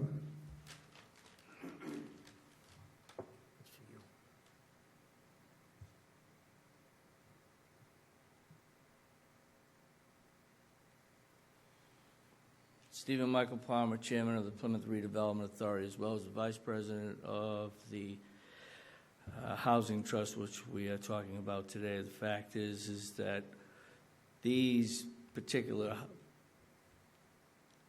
parcels that Charlie has discovered are buildable. So I went around to talk to everybody that were abutting this property, and everybody says they're non-buildable, and there's conservation, and there's turtles living there, et cetera. So there's drainage problems, but, who wants it in their backyard? So what happens, Charlie, is that if town meeting approves it, if these butters don't show up and, it's all favorable, that, yes, these are going to the Housing Trust. The Housing Trust will take these pieces of property, these parcels, and sometimes they give it to us, which is a redevelopment authority, like 21 Strand Ave, and we get money out of grants from the state or the federal government. And hopefully we can, partnership with the Plymouth South High School, which has a tech program, maybe we can build a house there. Maybe we can, start, because fact is that the Plymouth Redevelopment Authority is bogged down with lotteries, you know how those work, et cetera. And we feel that, my board feels, and the Board of Affordable Housing Trust feels that, these are buildable. There's a house on 37 Indian Ave in Plymouth and Manomet that we gave to the Habitat for Humanity, and we gave them $85,000 to rehab a house that was dilapidated and it was tax title. And the fact is that this town of Plymouth, and I tip my hat off to them, gave $85,000 to the Habitat for Humanity, and a house is going to be built there, and it's going to be lorried off, et cetera, where the Commonwealth of Massachusetts has this $56.9 billion, and Susan Moran only came up with 45. So we came up with double that, and I think that's quite an accomplishment for this town, and I commend them. But back to these 3 lots, Charlie. Did I answer your question about how it's going to be built? Okay, thank you. Thank you. Any other questions? John? So Patrick, on these 3, Mr. Palmer brought up concerns from some of the abutters of these 3 locations. Right. But you've done the due diligence, and you're convinced or you're comfortable with saying that they're buildable, correct? Correct. Yeah, okay. So my primary concern is I just want to make sure that once, if it's successful at town meeting, that Mr. Palmer and his group and yourself, that whatever we put there is consistent with what is in that neighborhood. You know what I mean? It just has to agree. be Right. consistent, and you don't want to go into a neighborhood with small 1,000-square-foot homes and put up a 2,500, something that's out of place. And so there'll be, and then with respect to that last one, you said it was 2.99 acres. Right, it's essentially a 3-acre parcel. Okay, I'll give you the ability to round up that. Geez, it's 0.01, not even a tenth. It's 100, exactly. That's the term, the 100th of an acre. But having said that, the worst you could see there is a duplex, correct? I am not capable of, or I don't have the ability to answer that question. The way we're looking at it now is for a single-family home. However, And I'm okay with looking at it that way, but I'd hate to relinquish control to, or see Mr. Palmer's group relinquish control to another entity, and then we end up with something that is not, because it's a 3-acre parcel, that is out of place down in that section of town. I'm okay with a single family. You could even talk me into a duplex, but if we're going to get beyond that, I would be very wary of signing off on getting rid of that one. and I understand that. The thing is just south of there on Red Brook, those are apartment buildings. So they're multi-unit structures that are right down the street. And I hate to bring up this other aspect here, but this 2.99 acre lot, would this have been sufficient for a public safety building? And we wouldn't have had to take a 2-acre donation from Red Brook? You don't want to touch that one? I don't have any Okay, all response right. to that. Just throwing that out there. Thank you. Excuse me, Patrick? Sure. But only about 1 acre or 3/4 the acre they can really build on, because the other is public safety. It's within the utilities. transmission line Yeah, yeah. corridor, which is Right. unbuildable. Right. Eversource has an So easement it's on not- there. You can't build on the whole 3 acres. I'm aware of that, but Yeah. because it's 3 acres, does it give them the ability to jam a little bit more in that southern portion of that lot? Because that's where I was getting at. Great question. I can circle back. I can ask the appropriate people for that, but at this time, I don't have that answer. Any other questions from the board? We have a motion. Move approval. Second. Motion by Mr. Mahoney, second by Mr. Blutzer. Mr. Helm? Yes. Mr. Blutzer? Yes. Mr. Canty? Yes. Mr. Mahoney? Yes. And myself, yes. Thank you. I do have one more question. I don't know if it's for Derek or you, Patrick, but could we do a policy or something change so when these come out of tax title, anything that might be buildable gets the nod of somebody, then notifies open space or whatever committee so it doesn't slip through the cracks like those three? The open space is one of the committees that would get this notification through the tax title process, and as we mentioned before, Affordable Housing Trust. But one thing I can say is we have been working with the assessor's office, and Selectman Helm is aware of this. Mr. Brothers has been working on it for the past year and a half with Mr. Helm. We have a spreadsheet of about 1,200 parcels of land that have no detail, have no description of what they are. I had a meeting a couple weeks ago with the Land Use Acquisition Committee, and they're going to go through those 1,200 lines to identify all these parcels of land. So to Selectman Butz's earlier point, hopefully we can uncover a lot of parcels of land that for whatever reason have been overlooked over the decades. So we'll report back as soon as we get closer to that. Okay, you answered that. Thank you. Patrick? Mr. Chairman, if I may just add to this, those 3 parcels did go through the routing sheet process. And in case the board does not know, that I'm typically the chain of custody of those routing sheets.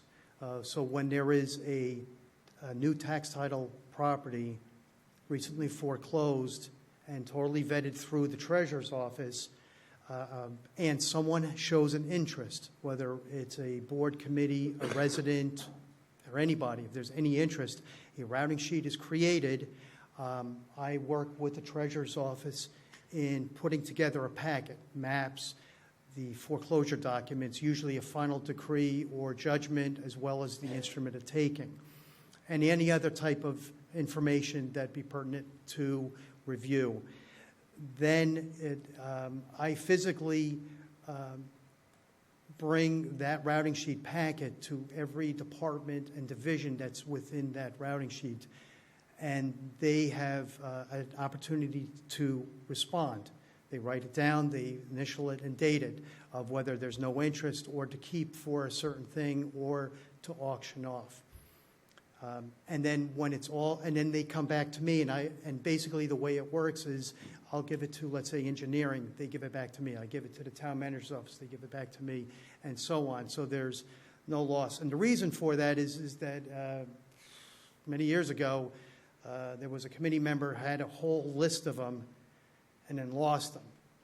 So I had volunteered, I'll be the chain of custody and make sure that I know where they are at all times. The new process that we're starting to negotiate or starting to discuss, I think will be, or I hope to have actually be an improvement on the current process. But I think the current process works.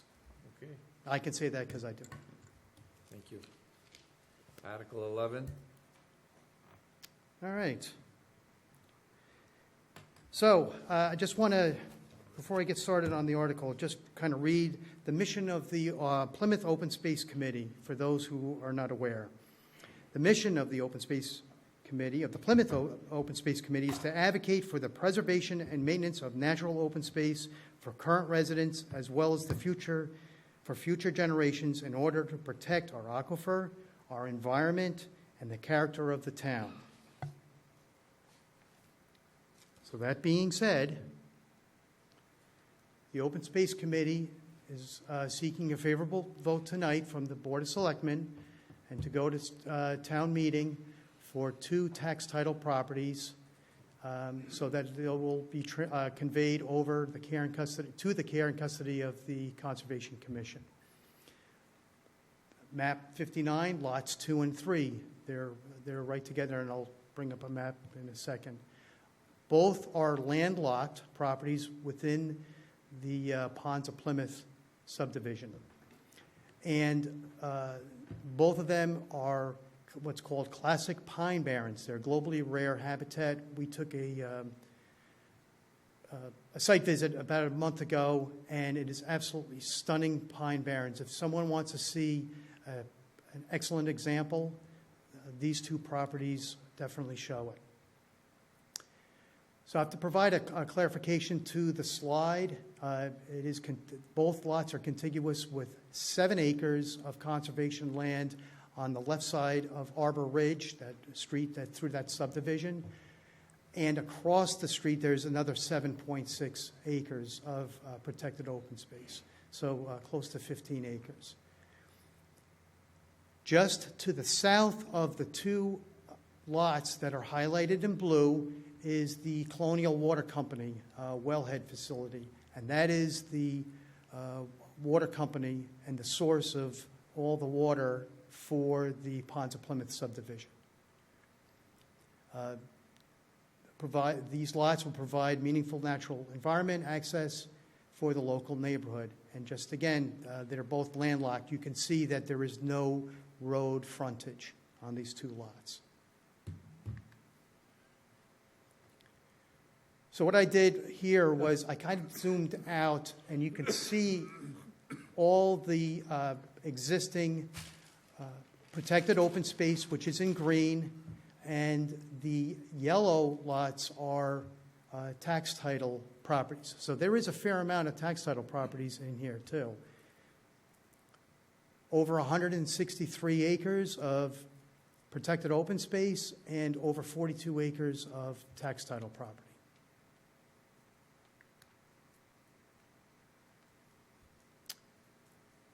And that's what I have, and I look forward to a favorable vote if possible. Mr. Mahoney. So Patrick, on the topic of water, so this is adjacent to the wellhead Correct. that provides water to the ponds of Plymouth.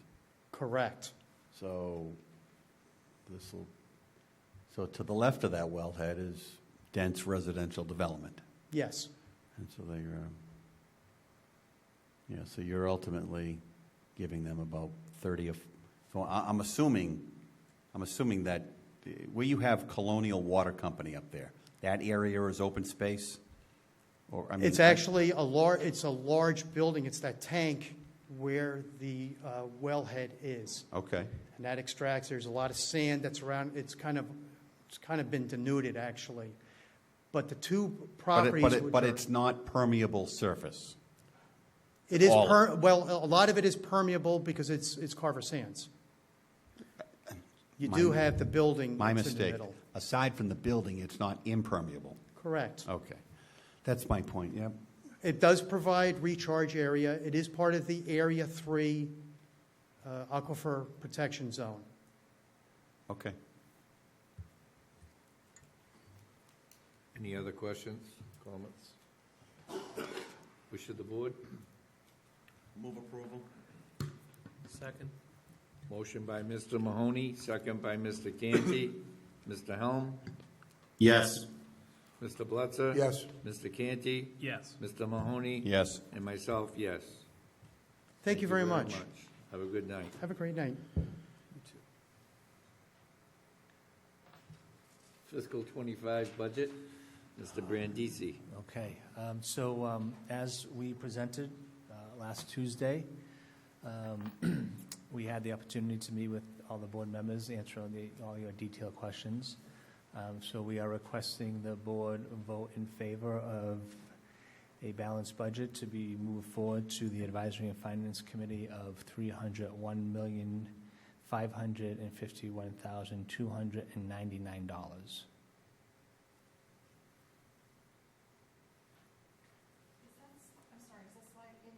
It's at the top. Yep, yep. Mhm. It's a big one.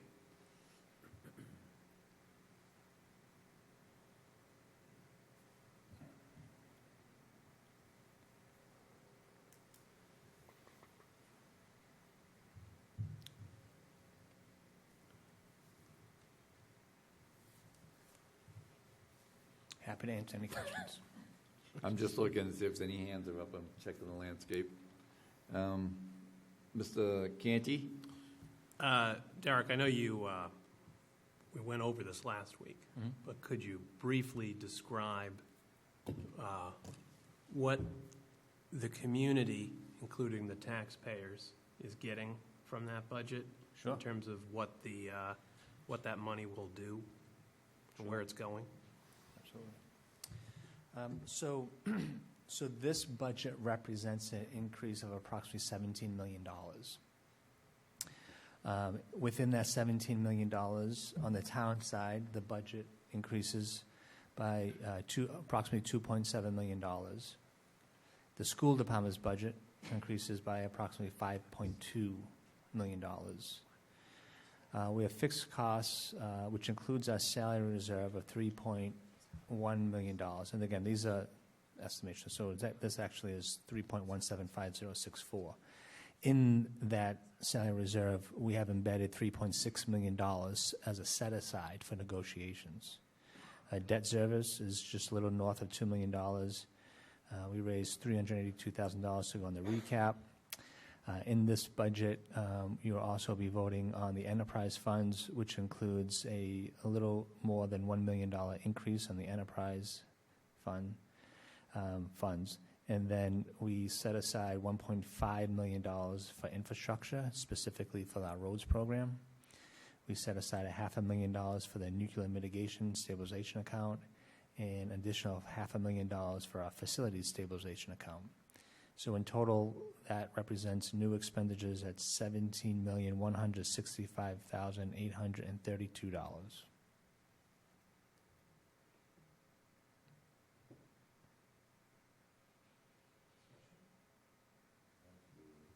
So, thank you, Derek. I appreciate the summation.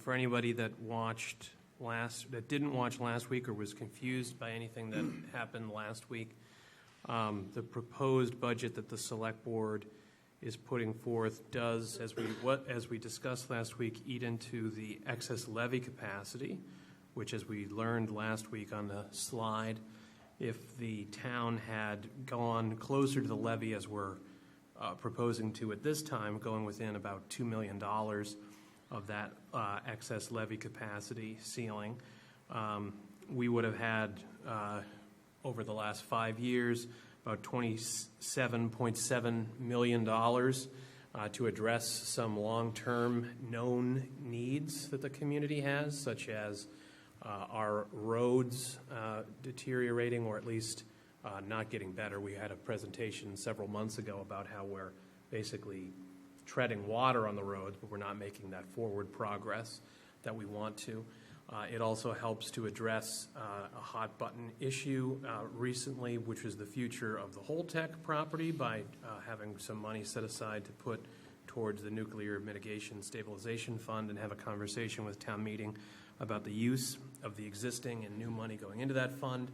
Facilities are a known issue ever since the town sewer exploded back in February of 2015, if memory serves.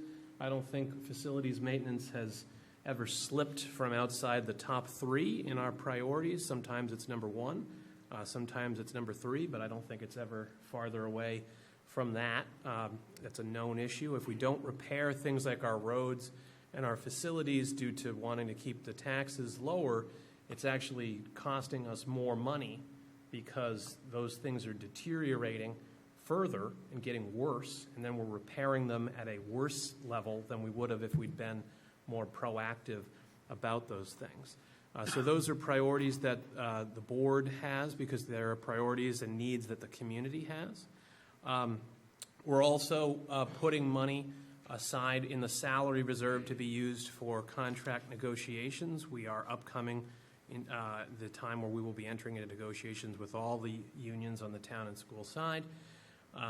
Obviously, our employees are going to be looking for some increases in those contracts. As any employee does that stays in a job, they want to be given fair compensation. They certainly don't want to be losing ground as cost of living increases go up. We are putting money aside in excess of what was proposed from the original budget that the school committee put forth, to help with both town and school contract negotiations. So that 3.6 number for salary reserve will be dedicated to the purposes of upcoming contract negotiations, kept in salary reserve so that it doesn't go to any other purpose on either the town or the school side, and is instead safe there for those purposes. And further, we had talked about, we don't know what state aid numbers are going to be yet, but last week we talked about maybe in the future we adjust this schedule so that we could have some more concrete information about state aid as it comes up. Last year, state aid increased approximately $1.2 million over the prior fiscal year, and we had, in the board, had talked about committing to what that delta is going to be for state aid between what it was in '24 versus what it's going to be in '25, putting that into salary reserve also for contract negotiations with a dedicated 69% to 31% split. 69% is the current makeup of the total combined budget that is dedicated to the schools. 31% is all the town side, so your police, your fire, your DPW, everybody that works in this building, all the town side employees. So we are doing what we can to be proactive and responsible as much as we can towards our employees and their needs, because we understand that those are the people that do the work and deliver the services that our residents demand. As former chief of the fire department, Ed Bradley used to joke at FinCom meetings on the budget, he could make the costs go down, he said, if you could make the phone stop ringing. Well, the phone isn't stopping ringing. In fact, it's ringing more and more every year. So that is why we need these employees. We know how to retain employees because we get better work out of experienced employees than we do out of brand new folks, and it costs money to onboard folks constantly. We understand as a board that this is an increase and that this is going to have to be well explained to town meeting and to the residents. I personally am going to commit to doing my best to articulate and answer any of the questions related to why we're doing this, why it's in the best interest of Plymouth, why now is the right time to be making these types of decisions. But we need to address some historical underspending and the unforeseen and unrecognized costs that has incurred upon this community. When I ran to move Plymouth forward, and this is part of what we need to do in order to move Plymouth forward, is to appropriate the money as responsibly to meet the current and future needs of this community. I've heard from some feedback from some members of some unions that they wanted more than they are seeing themselves getting under this proposal. I understand that. But this is the money that we have, and this is the money that we are able to put forward. All of us recognize the sacrifices that those folks have made, but we also recognize the other priorities that the community has. And as I said last week, I wish, and I think many of my colleagues wish, the only problem that Plymouth had was paying our employees what they deserve. Unfortunately, we do not have the luxury of living in that community. But I think this budget is a responsible budget for the present and future needs of Plymouth, and I intend to support the budget proposal that we talked about last week and are here to vote on as presented this week. Thank you. Any other comments from the board? Mr. Mahoney? So I'm going to tell a story, and then I'm going to do an editorial. And Kevin, I want to thank you for doing a complete summary of the budget. I agree with the budget. I support the budget. And I don't want to go over anything that Kevin just did because that was pretty solid.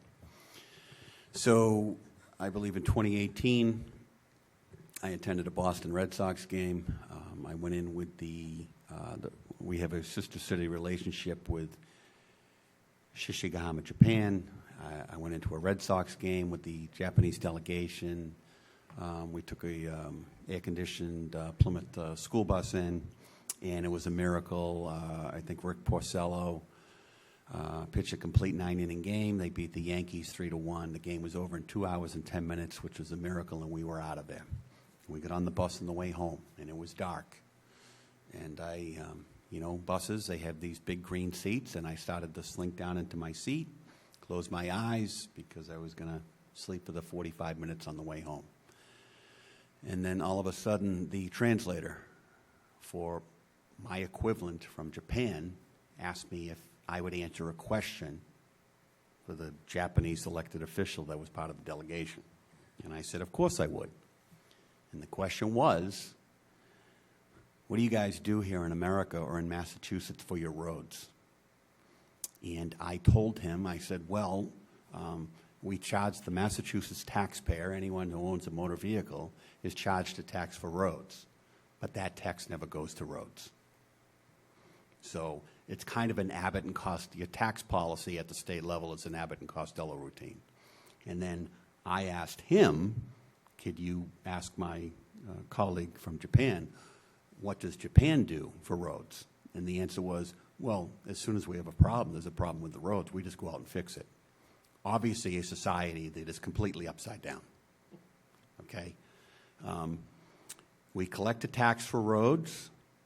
We do nothing with that tax for decades until it reaches critical mass, and it is probably 10, 25, or 50 times more expensive to deal with it than if we just did it when the problem first arrived. That's our society. I don't get it, and I never will.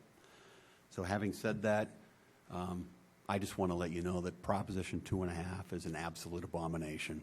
I don't know who the architects of that were 40 years ago. It is a complete failure. It fails the taxpayers in this state. It fails our infrastructure. And last but not least, it fails our employees.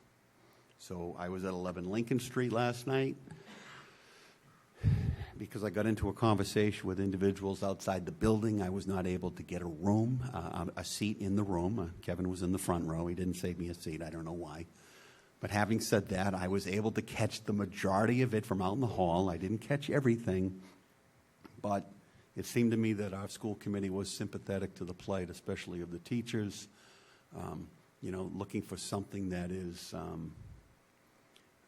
above and beyond the average for the last quarter of a century, where their COLAs have been in the 1.5 to 2.5 on average over 20 to 30 years. So we have a budget here that for the first time really takes a huge bite out of the unused levy capacity that we have worked, and I have agreed with Lynn and others over the years. It's been our approach to maintain as much as possible, but this year that is taking that down to $2 million. So we're doing everything we can with available funds this year without getting to the point where we would have to go to the ballot for a 2.5 override. So that's my story. Those are my comments. I'll support any motion to move that $301 million forward. Mr. Chairman. Mr. Chairman, Yes. just so it's clear, the $301 million that will be voted tonight will be a future Article 7 as an admin note. The $1 million that's going to go into nuclear and facility stabilization will be in Article 8 in the future. And then the $1.5 million we talked about for roads will be in Article 9 in the future. Because you're going to see it again at a future meeting, so I just wanted you to be aware of that. Okay. Any other comments? Well, I don't know about the Red Sox, John, but this is 5 years ago, they won the title that year. all right. That's okay. Thank you, John. How did we get here? We all know in this town that the power plant was going to close and that we were going to lose substantial tax increase. So we all been saving and we all did whatever we could. But the time has come where it's time to do something else. Let this be a light on commercial development. It's very hard to do business in this town. I know I said this before, and you're going to hear it for about 2 more years until it changes. We have a reputation of not welcoming commercial development, and I'm not saying let's take everything that comes in, but we have to do much, much better. We have to make the process better. We have to be respectful. I've seen projects come for this town, and I'll say it, horse racing, okay? That was a portion of a proposal that people were trying to bring to the town. I never endorsed it. I listened. It's my job to listen. It's everybody at this table's job to listen to anybody that wants to open a business in this town. And, you know, it never gets off the ground. So I hope going forward, in the future of the community, that we make some changes. And I know I'm going to concentrate on that, because I'll tell you right now, that $2 million that Kevin was talking about, and John, it's not going to take long to go through. The clock's ticking, and I think we can do a turnaround. Are we going to turn it around that fast? I doubt it. But we need to plan for the future and how we're going to get there, because we can't survive on doing what we're doing. And that wasn't our first budget, I'll be honest. And I'm not going to go into big details, but there was cuts. There was cuts in the police department. There was cuts in the fire department. I know everybody said it's okay until you tell them their local firehouse is closing. And I'll tell you what, you'll see some people in here. And it shouldn't come to that. People pay good taxes. They want service. And this is why we're turning it around from the way we can't do it anymore like we used to. I'm being totally honest. I've been here for quite a while and seen it both sides, and I'm sure you have, from where you sat. And it's, you know, I wasn't going to do it. The world's changed. We're getting bigger. How do you expect to run a community that's exploding? We'll use that word, if you will, because we're not developed, and a lot of people don't understand it, but that's a conversation for another time. Right now, we're trying to keep up with what we have, and you can't do it even upstairs on our floor. We have less people and manpower, if you will, on that floor than we did 15 years ago. Now, you explain that to me, how that works. Or how we have less police officers or less DPW workers. We have the same amount of DPW workers we had in I think it was 85 or 89. And the school teachers have every right to want more money. They have a hard job. Their job is so different right now. I couldn't even fathom that, and that's what I wanted to be, believe it or not, was a math teacher. But things changed in my life and had to go a different route. But that being said, I watched them. I sat on their bargaining committee last time out. I listened to what they said. They wanted time.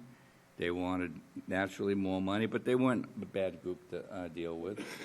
But everybody's panicking. But you can see the numbers there, and I don't want to say they are what they are, but those are true numbers. There's no more. And, you know, I just want to ask a question, because when I was talking with Mr. Campbell last week, the $3.6 million, I know it's a split, but isn't there an $880,000 from last year in salary reserve? Is that included in the 3.6? Because I'm not sure it is. That 800 is not in the 3.6. So that 800 is in salary reserve for FY24. So that'll go back. Well, can that go back into salary reserve, or will that be added to the 3.6? No, that's just going to roll forward in the operating budget. Okay. So we're going to Chapter 70 money, and we're going to split when it comes in. It should be coming in pretty soon. Yeah, our proposal is that any net new state aid, which we're hoping to hear from the governor next week, we expect to see her budget presentation. Any net new state aid that comes out of that would be a 39-61 split. That's the proportion of the budget right now, and so that's how we're proposing to split that. 69-31. Right. 61-39. So we're waiting to hear on that, too. But I am hearing a few different things. I'm hearing that state aid and education, there'll be no cuts. That's what I'm hearing. But I am also hearing that the state, for the first 6 months of the fiscal year, is down $750 million. So there are cuts coming. And as long as it's not in those two areas at the moment, but in tourism, and I know Lee's here, and I feel bad about that, and we always seem to get by, but there again, the less you spend on advertising your tourism, that's what we have in this town, that's only going to hurt us. So that's another minus. So without going into that too much, that's what I'm hearing, and that's why we're where we're at, and we're going to do everything we can to bloat in. It's going to go on to town meeting, and, you know, Can you cut our budget? Yeah, you can cut our budget, but you're not going to have the services you have. And I am trying so heartedly, and I thank this board also for going united, I hope, to town meeting. And, you know, if they decide to cut something, just be prepared that it's going to be a cut. And that's it for me. Any other comments from the board? Mr. Canty? I misspoke earlier. It is 6139, just to, That's okay. well, just to clarify. But that's okay. And I know you had your hand up, Mr. Lyden, but I want to not keep the meeting going along, but I'm going to let everybody speak on the public comment because there's a lot of people here. And if I do it for you, then I got to do it for everybody. So I wanted to explain that. Okay. So that being said, do I have a motion? I would make a motion to approve the budget as presented and described. Do I have a second? I'll second it. Motion by Mr. Canty, second by Mr. Bletzer. Discussion? I have a discussion point, Mr. Chairman. Okay, Mr. Helm? Yeah. I had my hand raised while you all were presenting, so I'll kind of give you my thoughts now, and I'll keep them short. The presentation of Mr. Canty and yourself, Mr. Chairman, I think is very, very accurate. I am concerned, and I am going to be voting no on this because it represents a 6.9% increase in taxes for our residents. Not average, but a 6.9 overall percent increase, which is one thing, which is concerning. But also concerning is I don't feel confident on two levels. One, I don't feel really confident that the school budget actually takes into account the monies needed to come to a satisfactory agreement for our teachers, and that we're going to end up paying more, which only adds more to that burden. Maybe not in this year, but somehow down the road. Also, this budget does push us literally to the brink of a Proposition 2.5% overload. Perhaps not in the next budget cycle, but from what I've been given to understand, projected for the one after that. So we're there. We're on the eve of a Proposition 2.5% override. I'm concerned that that override occurs in an environment where we have just raised people's taxes 6.9% after years of 5 and 5.5%. So because of that, I will be voting no on this. Thank you. Thank you. Any other discussion? Mr. Helm? No. Mr. Bletzer? Yes. Mr. Canty? Yes. Mr. Mahoney? Yes. And myself, yes. Thank you. I'm going to ask we take a 3-minute recess.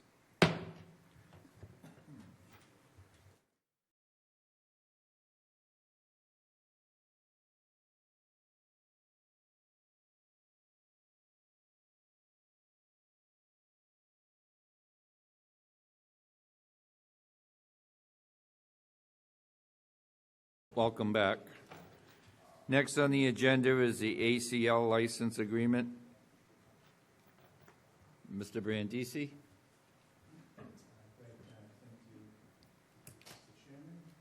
Advance the slide, if it's working. Derek, Mr. Robertson, he's from, Yeah, I'm going to, as soon as I can get these slides he's going, I on don't know there. why it's not moving. Give me a second here. okay.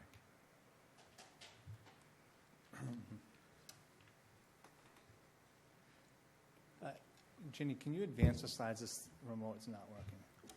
Just advance the slide. Just advance the slide over there. Yeah, no, just hit the up button. Yeah, there you go. Because this is not working. There we go. Okay, so I want to introduce Mr. Charles Robinson. He's the president and CEO of the American Cruise Lines. He's joining us via Zoom.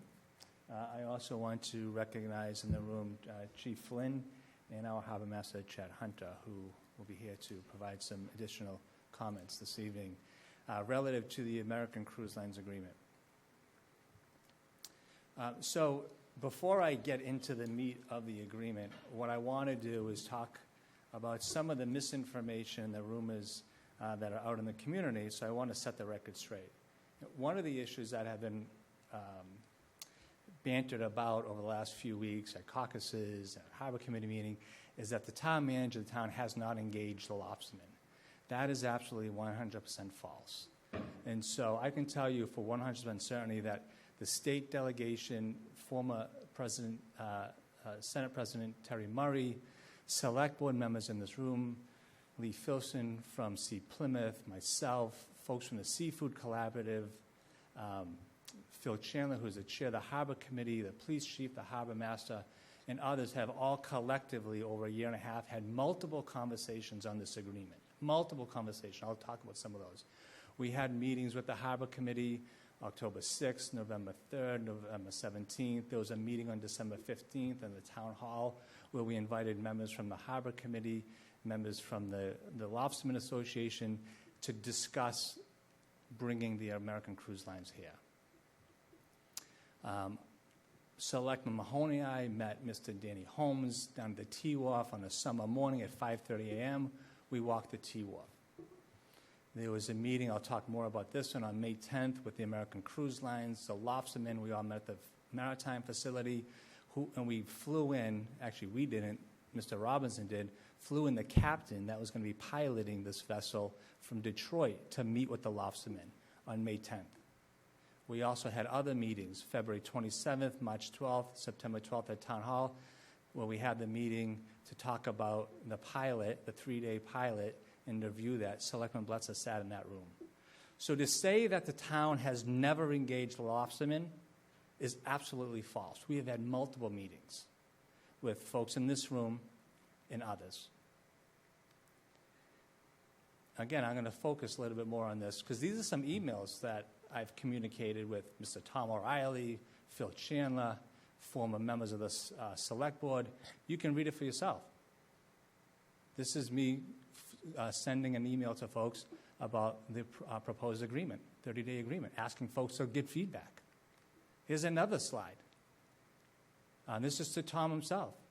And I thanked him. Those are the types of questions that are extremely helpful. I would propose prior to our next meeting, the group send me a list of questions that have gone unanswered so I can follow up the American Cruise Lines. I'm asking for information from lobstermen so I can work with the cruise lines. So to say that I have never engaged lobstermen is false. It's a misinformation that's been provided by some folks in this room. Here's another email where we were setting up the meeting with the captain, where I recognized Tom wasn't able to attend that meeting. We talked about that via this email. He wasn't able to attend because there was something happening in his family. So again, to say that we haven't had these conversations is just a rumor. Part of those discussions, to the lobstermen's credit, they advocated that we don't sign a long-term 20-year agreement. Now, I'll be the first one to admit, when the cruise lines first approached us, we were actively negotiating a 20-year agreement. And it was the lobstermen that said, don't do that. We know nothing about these guys. We know nothing about this ship. Please, just do a pilot. So we acquiesced to the lobstermen.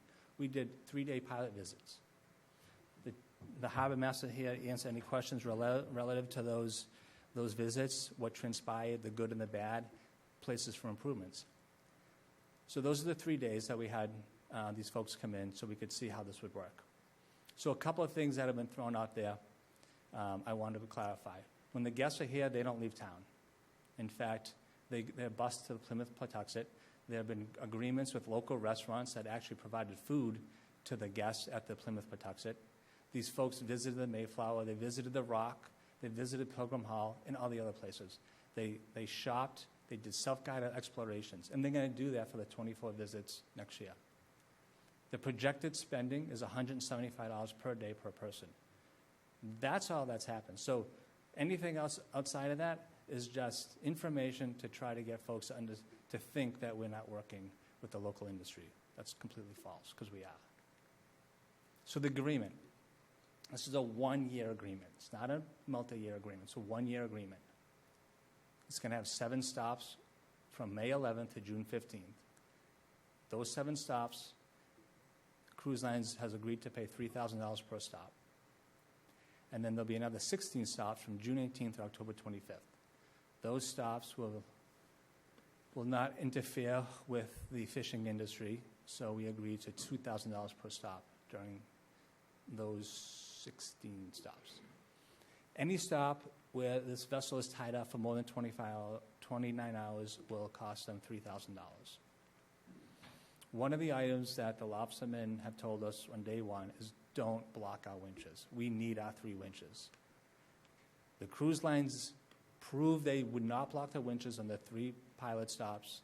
They wrote into the agreement that they would not block those winches, and I feel confident that they will hold up to that agreement, which is why we will just do this 1 year. We'll see how it works. And if we decide collectively that we should move forward, then we'll move forward beyond calendar year 2024. The cruise lines is fully insured. And they have a $1 million per incident and a $5 million aggregate insurance policy. There was recommendations that were made at our most recent Harbor Committee meeting for the American Cruise Lines to recognize the most recent wharf inspection and use that as a baseline for any damages moving forward. They've accepted that as well. The harbor master's here today, who has talked a lot with the select board about a mitigation plan. We recognize that there may be a couple days, maybe 2 days tops during the month of May when the lobstermen are trying to get their gear on the water, that it's going to be a very busy, a very active wharf. And so the harbor master has multiple ideas that I'm going to ask him to come up in a minute to talk about his mitigation plan and what we think we can do to try to make this as seamless as possible. Chad?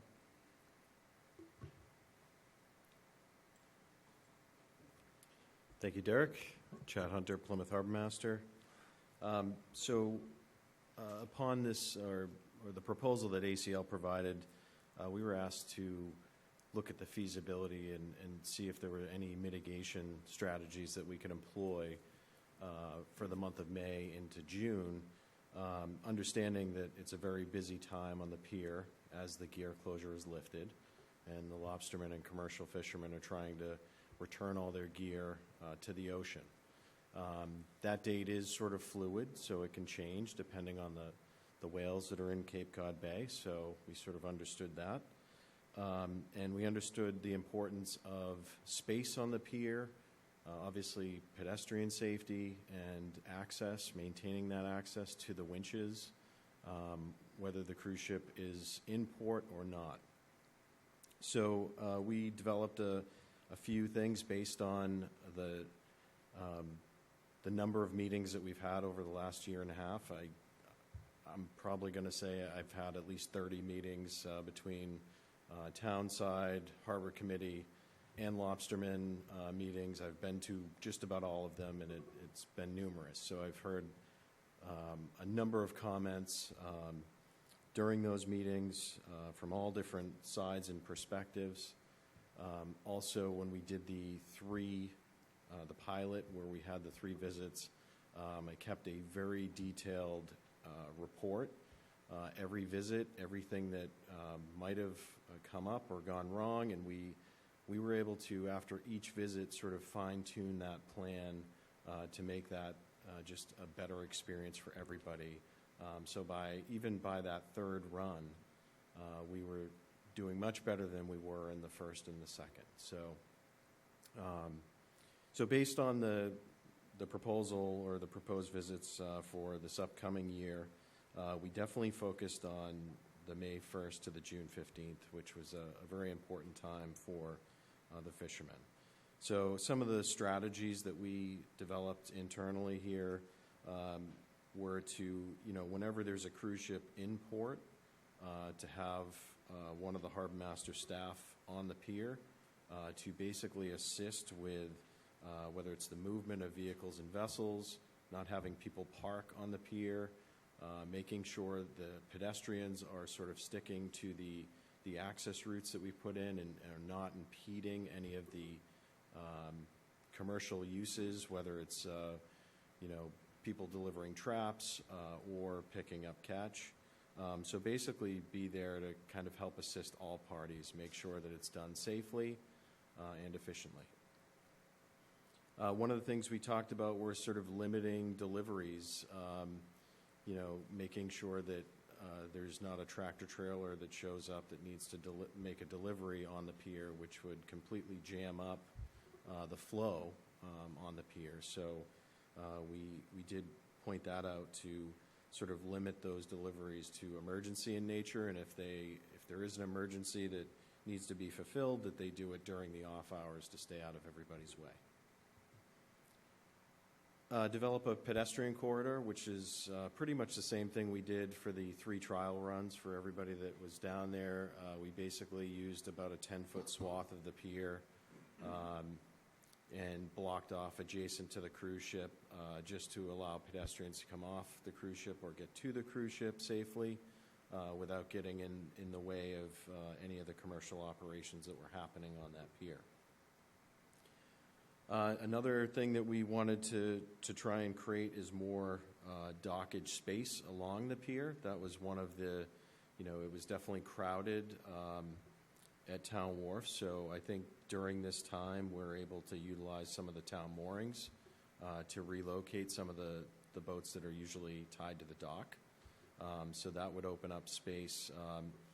Really, the entire east face of Town Wharf, we would try and keep that clear during this time to help assist, whether it's, at certain tides, sometimes you can load gear right off the pier onto a boat, so there's some advantage to that. But even on the queuing end, if somebody needs to tie up to the pier while they await their turn for a winch, or they've just finished, to open up that space, it allows some flexibility there as well. We also looked at the potential of using some of the parking along Town Wharf Way, either between the Rotary and Woods before you go onto the pier, or on the other side between Woods and Lobster Hut, if we thought that was beneficial to, again, whether it's them queuing up to get to the winch, or some space for them to, once they're done, pull off to the side, move their boat, and then get back to their truck. So that's probably a discussion point that we'll have with the lobstermen after this meeting, and see if that's something that we should move forward with and if it's helpful to them. We also looked at the possibility of adding a 4th winch or putting some sort of temporary winch in the location adjacent to the old Harbor Master building. Obviously, these cranes are not cheap. They're an investment of probably $15,000 to $20,000, give or take, to put a permanent winch in place. Or we had contacted one of the crane companies that we use to haul our floats and sort of asked if, how much would it cost to rent a crane. And it's a pretty high price. It's about $200 an hour. So, again, something that could be done, but, those might be cost prohibitive, especially in the sense that after we get beyond June 15th, this area where the winch would be would probably revert back to dockage, so then it would block the winch and make it not usable. So we did do a little, feasibility on that stuff as well. And some of the other ideas that maybe came up were the possibility of storing gear, not on the pier itself, but we looked at the boat ramp lot in that area, in those months, I think we have some capacity over there, and there might be some efficiency for some of the fishermen that have a long drive from the pier. So that would allow them to stage gear ahead of the opening date and then put it closer to the pier for them to access it and be a little more efficient on that side. So, and these are, ideas, and I think this discussion should continue. We should still engage with the commercial fishermen, the harbor committee, and the town to sort of dial this in. Obviously, this is a lot more than 3 stops, and I'm sure, whether it's weather-related or just user-related, there's going to be things that are going to come up that maybe we didn't anticipate. And we'll have to address those and sort of change our game plan as we go. So I look at this as sort of another pilot, just it's the second round. We're going to have, different times of year like I said, different weather events, weekdays versus weekends, lot sort of different than the first 3 visits. So we'll kind of remain nimble on our toes here and address those needs as they come up. So if anybody has any questions, more than happy to answer them. Thank you, Chad. So thank you again, Chad, for outlining the mitigation ideas. I just want to here's the schedule so you can see which dates the cruise lines are expected to come here. I wanted to just bring to everyone's attention that bringing cruise ships to the Plymouth Harbor has been in the Harbor Master Plan. This is not anything new. This is something that has been long talked about.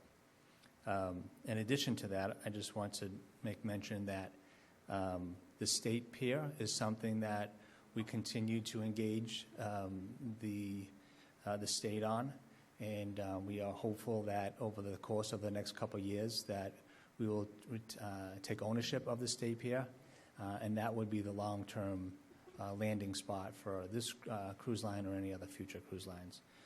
So in short, I just want to say that we are hopeful that we can continue to work with all of the fishing industry on the use of this pier. It's not just for one purpose, it's for a multi-purpose use. And so we're hopeful that we can work together on those moving forward. Thank you.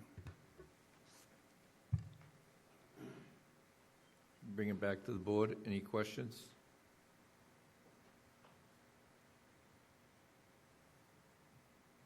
Seeing none, wish of the board?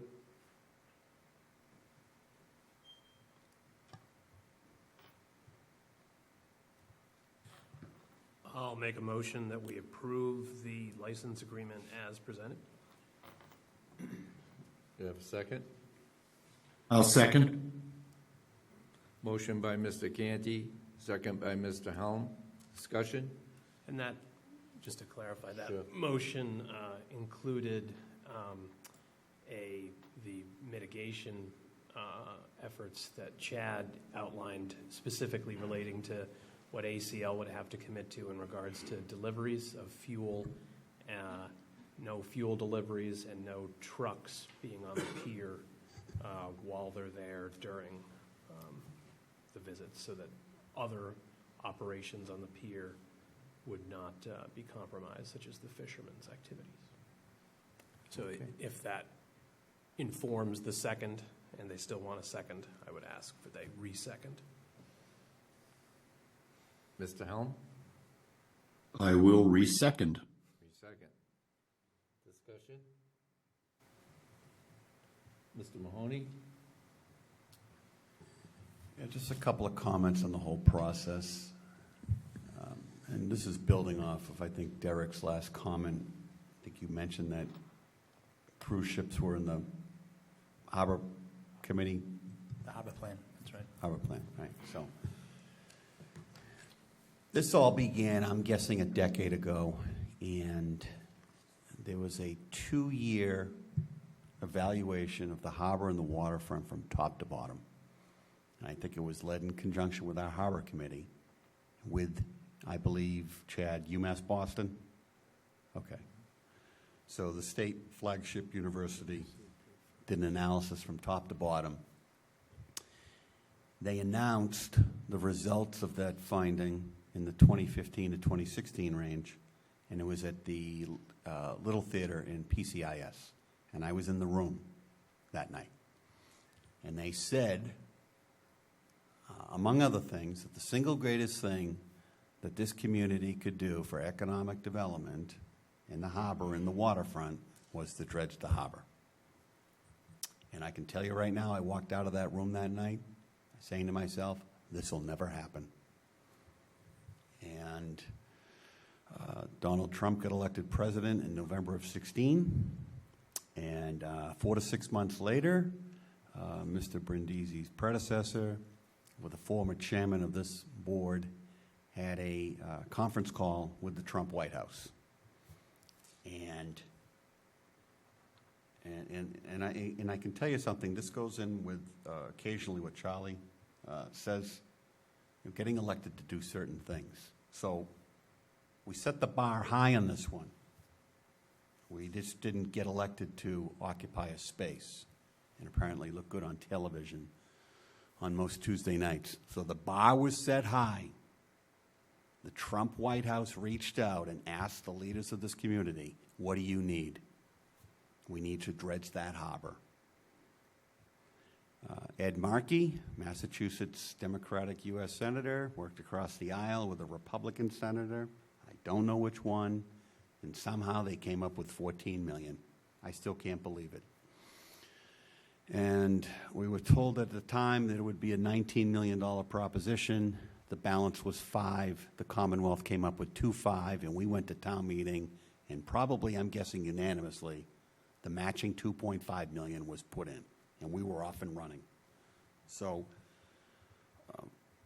I just want to let you know that there was pretty much unanimous that this initiative would be undertaken and that harbor would be dredged, but there is no one that ever wanted to cannibalize or promote one industry at the expense of another, especially with the history that you gentlemen, and I'm guessing some women, have going back almost a century. That was never the intention. So I just want to make sure that we all know that communication is of the utmost importance. I think we're all available via email and cell phone. And, moving forward, we're expanding from the summer or early fall of 23 from 3 visits. We're going up. This is a 1-year agreement, and we're going to look at every, I expect our harbor master, under the guidance of the police chief, you're going to evaluate every visit coming into the summer of 24. And we're always going to be looking how to improve the process. Because if there are too many problems, I don't think this board will support going into 25 under a similar agreement, if an agreement at all. So those are my comments, but I'll be supporting this motion. Mr. Blitzer. Yeah, I really don't want to say much because I've said enough. That this is something that, it's a thing that we wanted to have happen in Plymouth, to get a cruise ship in Plymouth, and we succeeded in getting this done. Yeah, was everybody in favor of it? No. So we sat down with the fishing industry, which I have a lot of respect for. When I was on the PGDC, I had a lot of respect for, and the way we took care of you folks with parking, okay? Believe me, I have a history. I'm not going to debate it tonight. But we have to remember that this harbor is not just for one industry, okay? It's for the whole town. It's for the good of the whole town. So, like I said, I don't want to make a long story because there's people in this room that no matter what I say, they're not going to listen to it. But I want to talk for the people that are at home that might be listening. The problems I heard, the winches. Well, they came in, didn't block the winches. There was still problems. There was still something else. There's a gentleman that's suspended propaganda.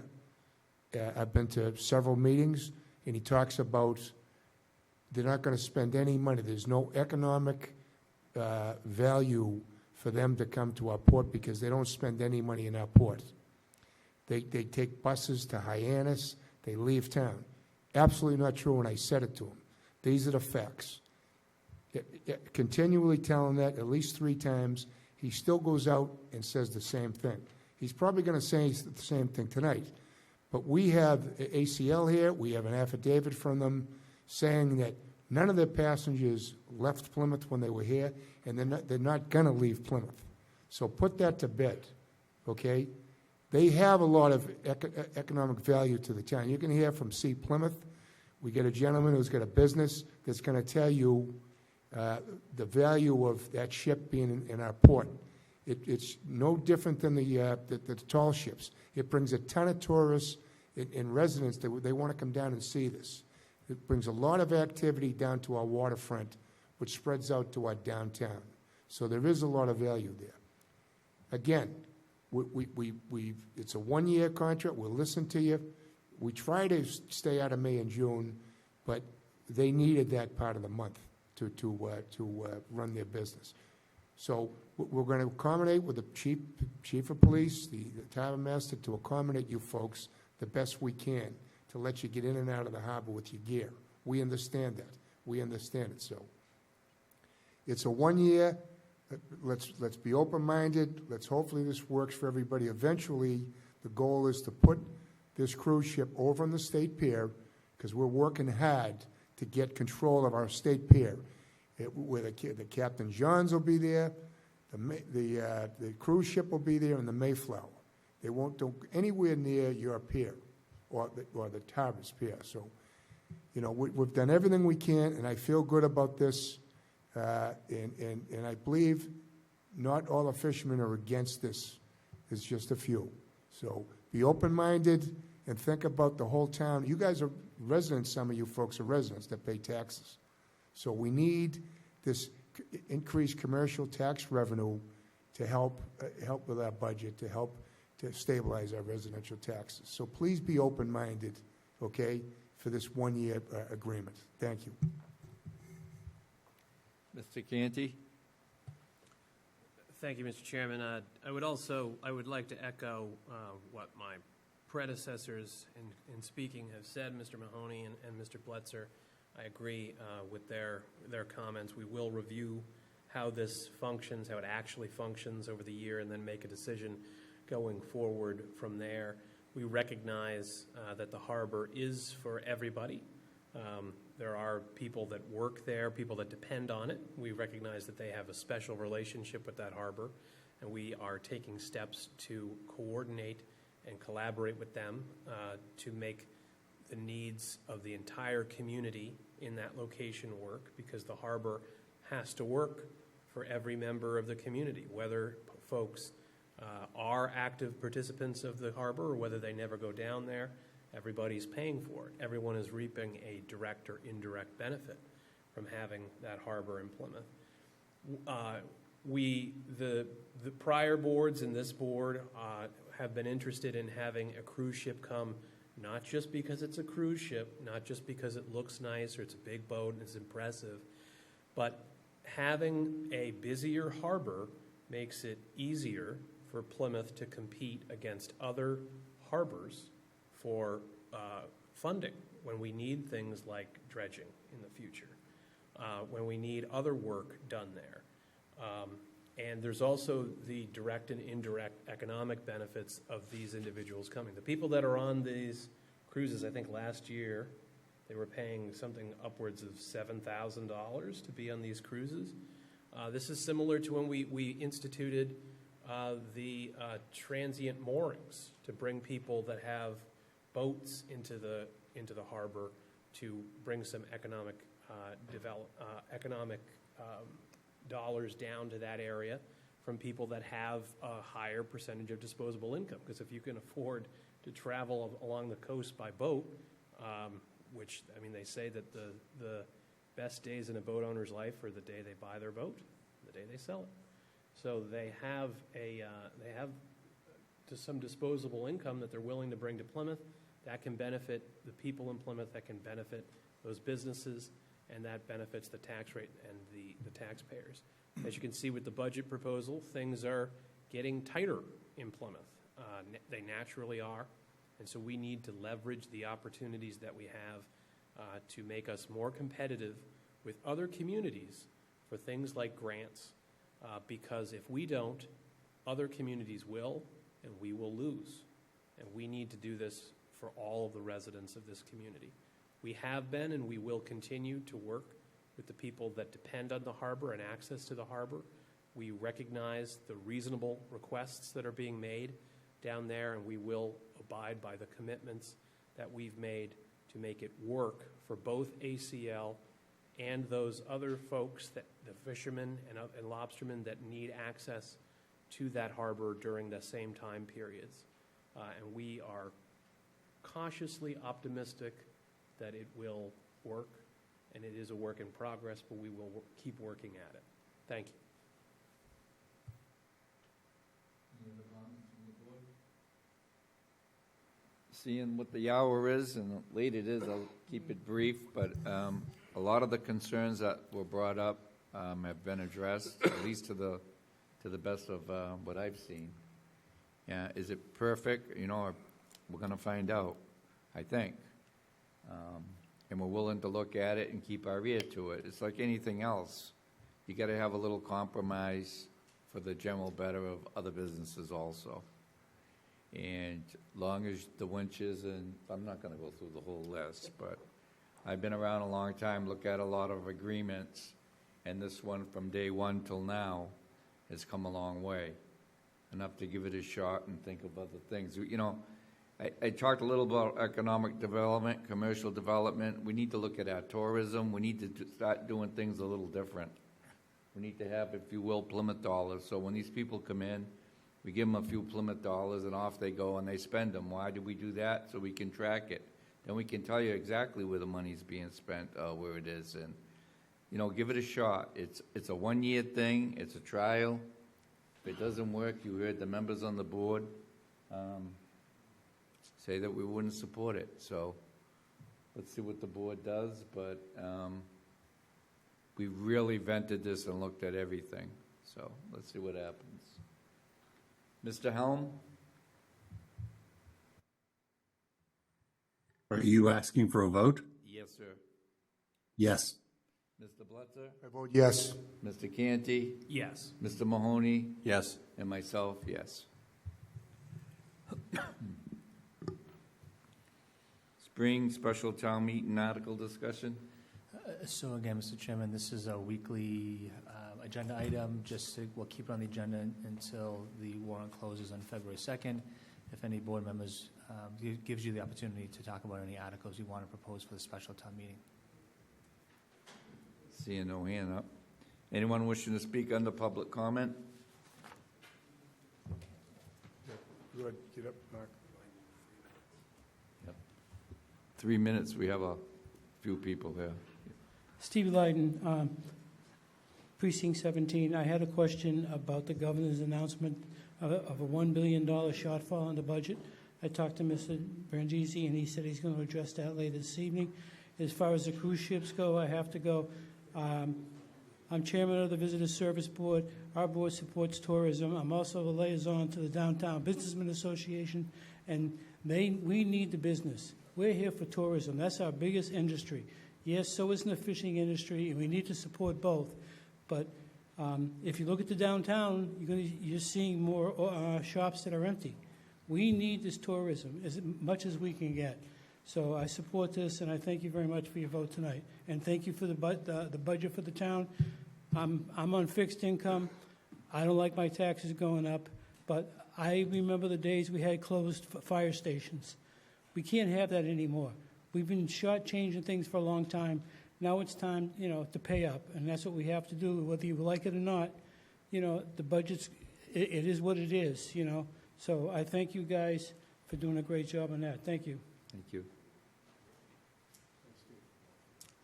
Hi, I'm Mark Zappetto. I own a business on the waterfront. I've been waiting for this for 5 years. Honestly, this was in my original business plan that there was going to be cruise ships coming into the area. I think it's really good for the area.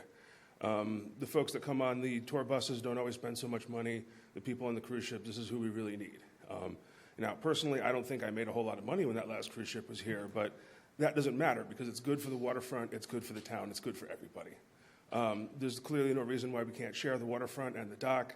I feel like you guys have done everything you can to bend over backwards to accommodate the people that were upset with it, and so I see no reason why we shouldn't move forward with it, and I support this.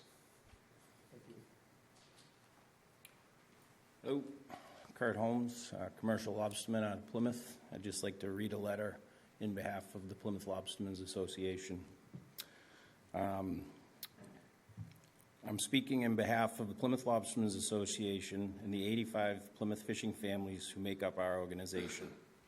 Per your own harbor plan, we have brought millions of dollars of revenue to Plymouth. From the beginning, we have been clear that we are not opposed to cruise ships coming to Plymouth. We simply want to ensure that it's done in a way that leaves room for the lobstermen who have fished these waters for centuries and who have a contract with Plymouth to use these docks for their vessels. Because of our long-standing relationship with Plymouth, we have attempted to work with you to bring the best outcome for everyone. In December of 2022, we were forced to have our legal counsel send a letter explaining that the proposed cruise ship contract violated Plymouth's charter, bylaws, comprehensive plan, and harbor plan, as well as our contract. This was done in an attempt to simply open dialogue with you so we could be part of the discussion. I'm submitting that letter into record. At first, this worked. We reached an agreement that the cruise ships would not dock from May 1st to June 15th. This was because this is the beginning of our lobster season, when the waters are finally opened up by the government and we are able to fish. If we're not able to fish at that time, we will be further financially impacted. Part of being able to fish at that time is being able to access the dock openly and without interference, as we have done for years now. Despite this agreement, Plymouth has now backtracked on its word. While we have not been shown the final lease agreement with the cruise line, we have been told the cruise ship will in fact be able to dock during this time. This has forced us again to have our lawyer send a letter in January of this year explaining why the lease agreement would violate the law. In submitting that letter, I'm submitting that letter into record as well. For this, we have now been threatened to have our license for the winch revoked or not renewed. This is unacceptable. I'm here to ask that you honor your agreement to not have the cruise ship dock from May 1st to June 15th. If you don't, you will be compounding hardships for the lobster industry here. Putting our 85 fishing families first is a priority. We will take legal action if we have to, but we hope you will table this vote for today and continue to work with us. In black and white, all we want is open winches and May 1st to June 15th. That's really all we're looking for. Thank you.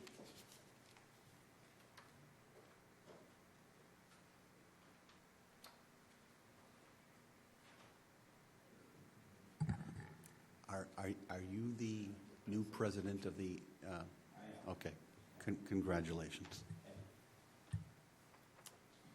Hi, I'm Robert Ward. I've been a fisherman for over 50 years.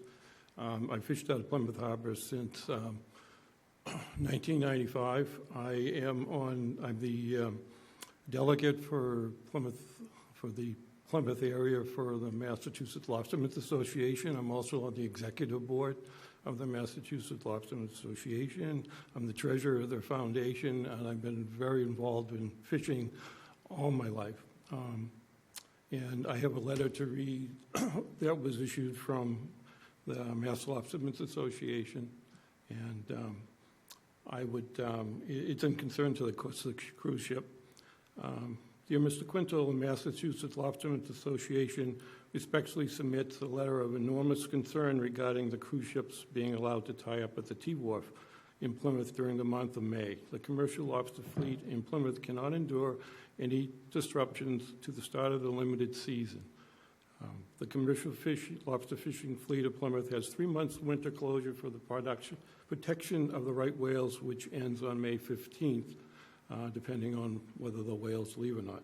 The fishermen need the dock space and the wharf during this time to get the traps in the water as soon as possible to catch up after the closure. Any further reduction in the time or access to the commercial fishing pier, especially in May, is unacceptable. Established in 1963, the MLA is a member-driven organization that accepts and supports the independence of species conservation and members' collective economic interests. The membership is comprised of fishermen from North Carolina to Canada and encompasses a wide variety of gear types, from fixed gear and mobile gear alike. The MLA continues to work conscientiously through the management process with the Mass Division of Marine Fisheries, the Mass Energy and Environment Affairs, Atlantic States Marine Fisheries, Bureau of Ocean Energy Management, and the National Oceanography Atmosphere Administration to ensure the continued and sustainable profitability of the resources which the fishermen are engaged. Per the MADFM, the 2022 lobster tables, the commercial lobster fleet in Plymouth is currently home to 53 commercial lobstermen that landed 806,771 pounds of lobster in 2022. The economic value of this commercial lobster fleet in Plymouth is over $4.3 million. So when you think about what you're talking about, what the cruise ships bringing in, don't forget what we bring in. While generating also hundreds of jobs in the community. These are the real dollars being earned and spent in the local economy. With the proposed increase in the number of days a cruise ship will tied up in Plymouth will greatly reduce these dollars.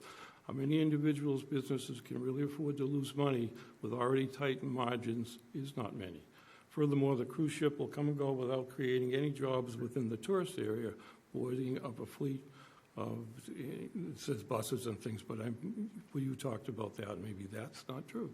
The MLA cannot support any more unnecessary economic harm to the existing and historical community of lobstering industry for the financial gain of others. The Massachusetts Lobstermen Association. Excuse me, sir. The work. Over here. Supports the efforts of Plymouth Harbor, Mass. Sir, how much more time do you need? I'm over here. How much more time? do you need? Just a minute or two. Okay, good. Okay, All right. I'm done with the letter. My personal comments are, this economic age, I'm also an accountant. I've worked in Plymouth and I have, many clients and work there. You people talked about limited people and having work troubles and not having enough people. I do not know one of my businesses that isn't going through the same industry problems. The fishing industry is the same way. The commercial fishing in the last couple of years has declined due to economic conditions, due to not being able to have work, due to the prices in lobsters. All these things have tied in, and any more hurt, and you're going to really affect these guys. They really work hard. It's something that they have no other income. They have nothing else they can do. And losing that month, after 3 months of not being able to work, and actually it works even longer than that because they got to bring the gear out before February, so they have to lose time on the other end when they could have fished. And now they're putting gear in at the last minute when they would have been in a month or two earlier. It's really economically could hurt them. There's legislations to try to compensate them for that, but the government has done nothing to help at this point in time. And to be hurt some more, it's not a good thing. So hopefully you guys will, follow what you've done. I understand there's been changes. We've had a fight to get our parking. You talked about that. We had to do a lot of fighting to keep that, and it's not been easy for us. We've been having to be, to fight you to do this, and that's not what we should be having to do. We should be all working together to keep the harbor the way it is and to keep the industry the way it is. So thank you very much.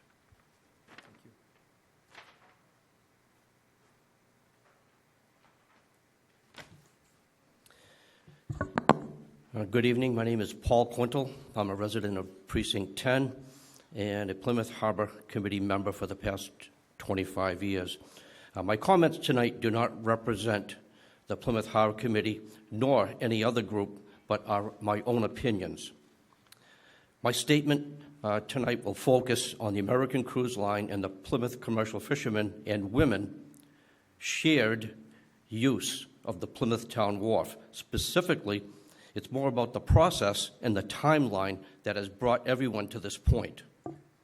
During the first half of 2022, Plymouth Town officials started serious conversations with American Cruise Line regarding the potential dockage of large cruise ships tying to the Plymouth Town Wharf. A draft contract was released in early fall of 2022. That was the first knowledge to the Plymouth commercial fishermen, the Plymouth Harbor Committee, and the public that a ship was potentially coming. By request of the Plymouth commercial fishermen, a number of meetings were held, bringing together interested parties and Plymouth town officials concerning impacts to all users. Many of these meetings taking place during the first half of 2023. With dialogue and communication in town officials, it was verbally agreed upon allowing fishermen to share use of both ACL and the Plymouth commercial fishermen. In June of 2023, American Cruise Lines designed a pier extension to support the 70-foot overhang of their ships.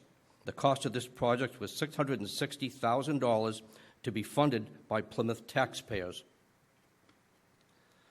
Local commercial fishermen and the Plymouth Harbor Committee both volunteered a no vote. And on October 21st, the town meeting members voted no to funding this project. It was after this vote the town of Plymouth recanted their verbal agreement for blackout dates and they had provided to the Plymouth commercial fishermen, and further communication was pulled off the table. Moving forward, now I'm speaking for the group that's been in the audience. Plymouth commercial fishermen do not want to fight. Plymouth commercial fishermen welcome American Cruise Lines to visit Plymouth. Plymouth commercial fishermen are not the enemy. They are respectively taking a position to defend and protect their livelihoods. My goal tonight is to have everyone involved to take a big breath and reset. There are still options available to share the Plymouth Town Wharf for a solution that will work for all parties. Please give compromise a chance. Thank you.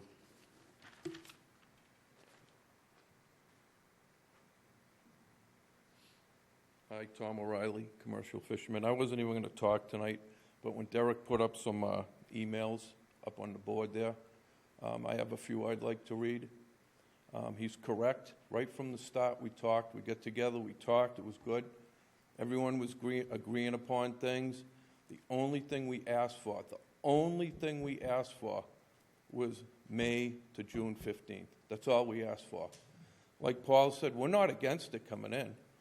And we even at meeting said, hey, it worked out pretty good when they came in on Sunday and it turned around.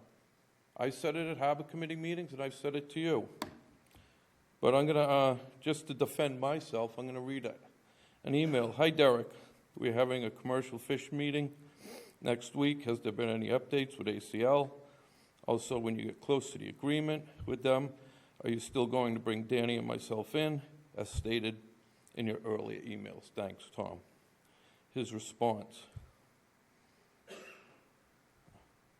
Okay. Give me a second here.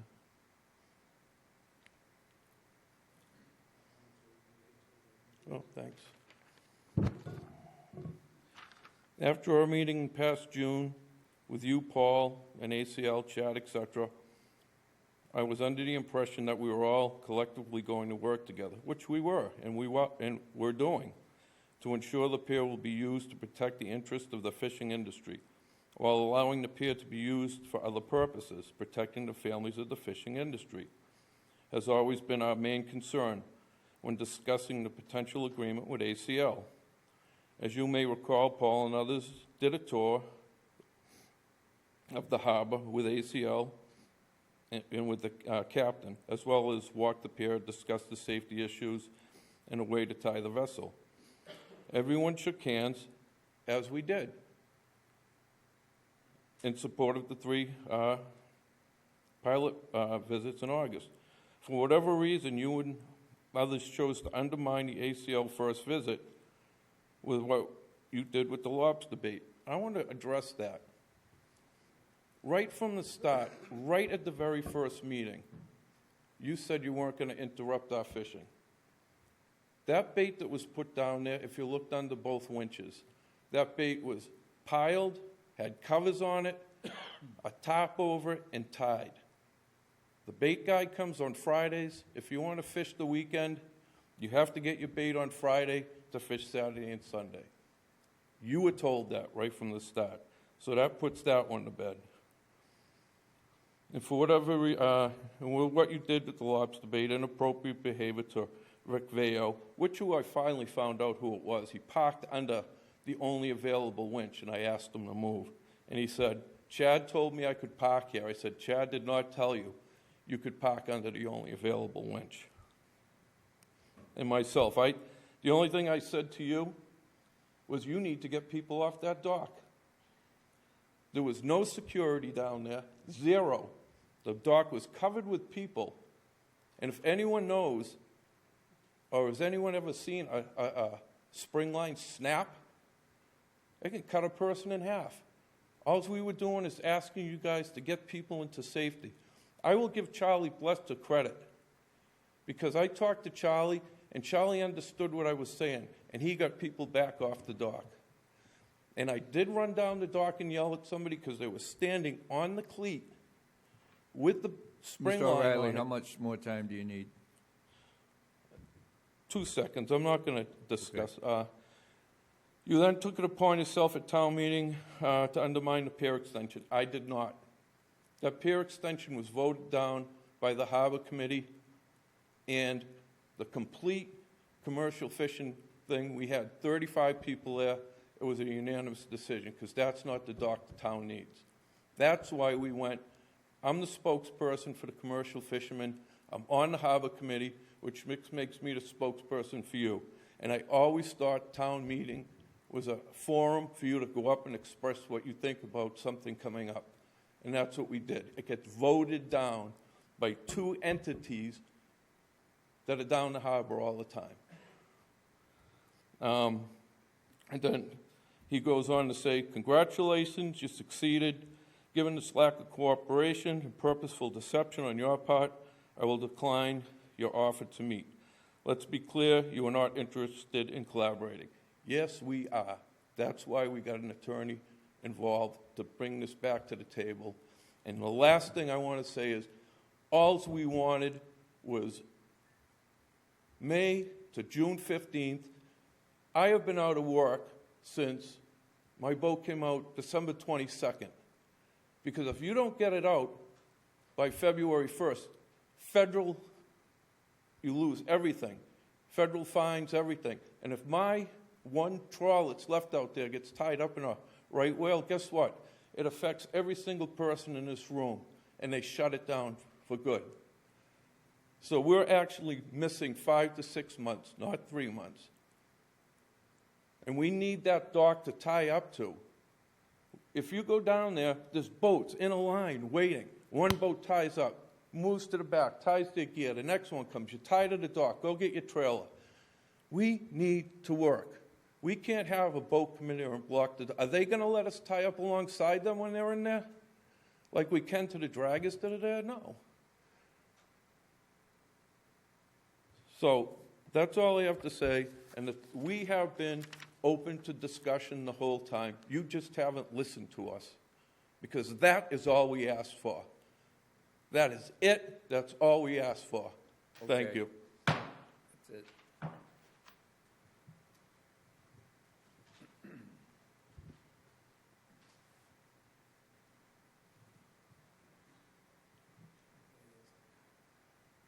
Oh, I see somebody on the line. Mr. Vale, would you like to say something?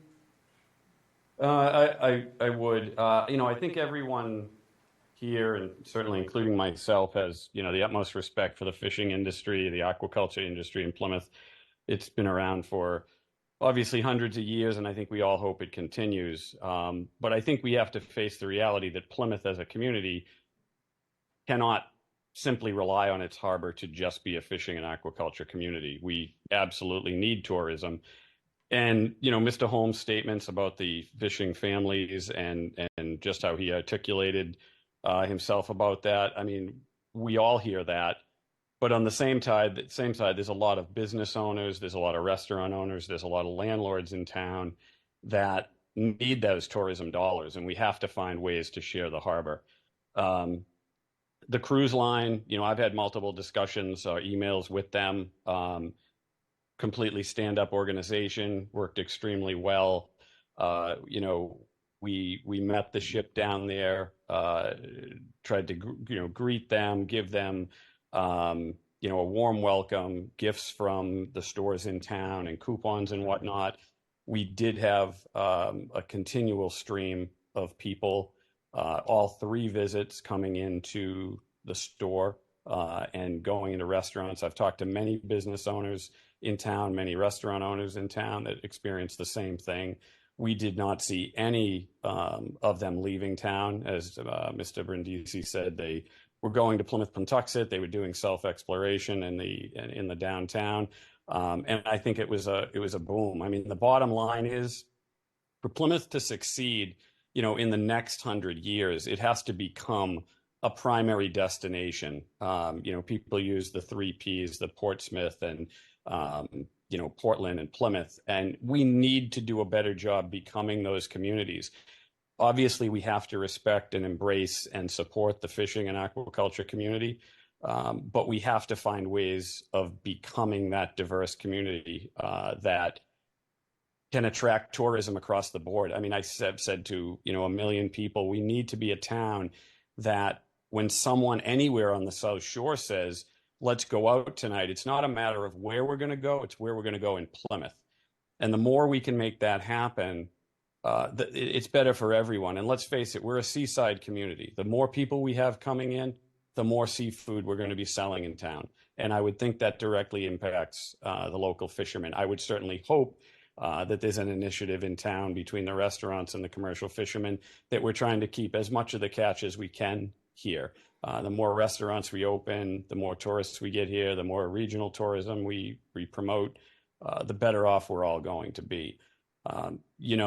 I think it does sound to me like, from Mr. Holmes and others that, people do want to see this work out. There may be a gap here that just can't be bridged. I mean, you have to look at ACL's requirements. They may not be able to simply offer tours to Plymouth in a certain amount of time. It may have to, be in May, and if it does, then we have to find a way to make that work. But I don't think we can turn these cruise ships away. I think it's part of Plymouth's future, and I think we have to make it happen. Thank you. Anyone else wishing to speak on the public comment?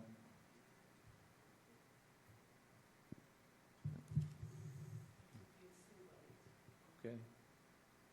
All right. Seeing nobody else, we'll go back to Town Manager's report. Mr. Brindisi. Okay, so I'll make it brief. It's getting late.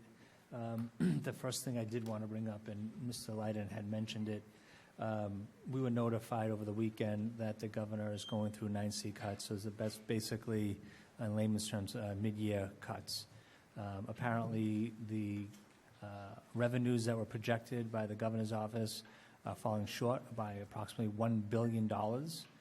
So how is that going to affect the town of Plymouth? As of today, we've been told that our earmarks will be cut in half. So right now, that is the $70,000 earmark that we received through Senator Stu Moran's office for the master planning process, so that'll be reduced in half. And then we had a smaller earmark that we were tracking that came to the Center of Active Living to create a handicapped accessible desk. So that was through the state rep's office as well, and so that'll be cut in half as well. So we are looking forward to the governor's budget, FY25 budget which we expect to be presented next week. We're hoping that these 9C cuts will not have a trickle-down effect to the FY25 budget, but certainly keep the board posted on that.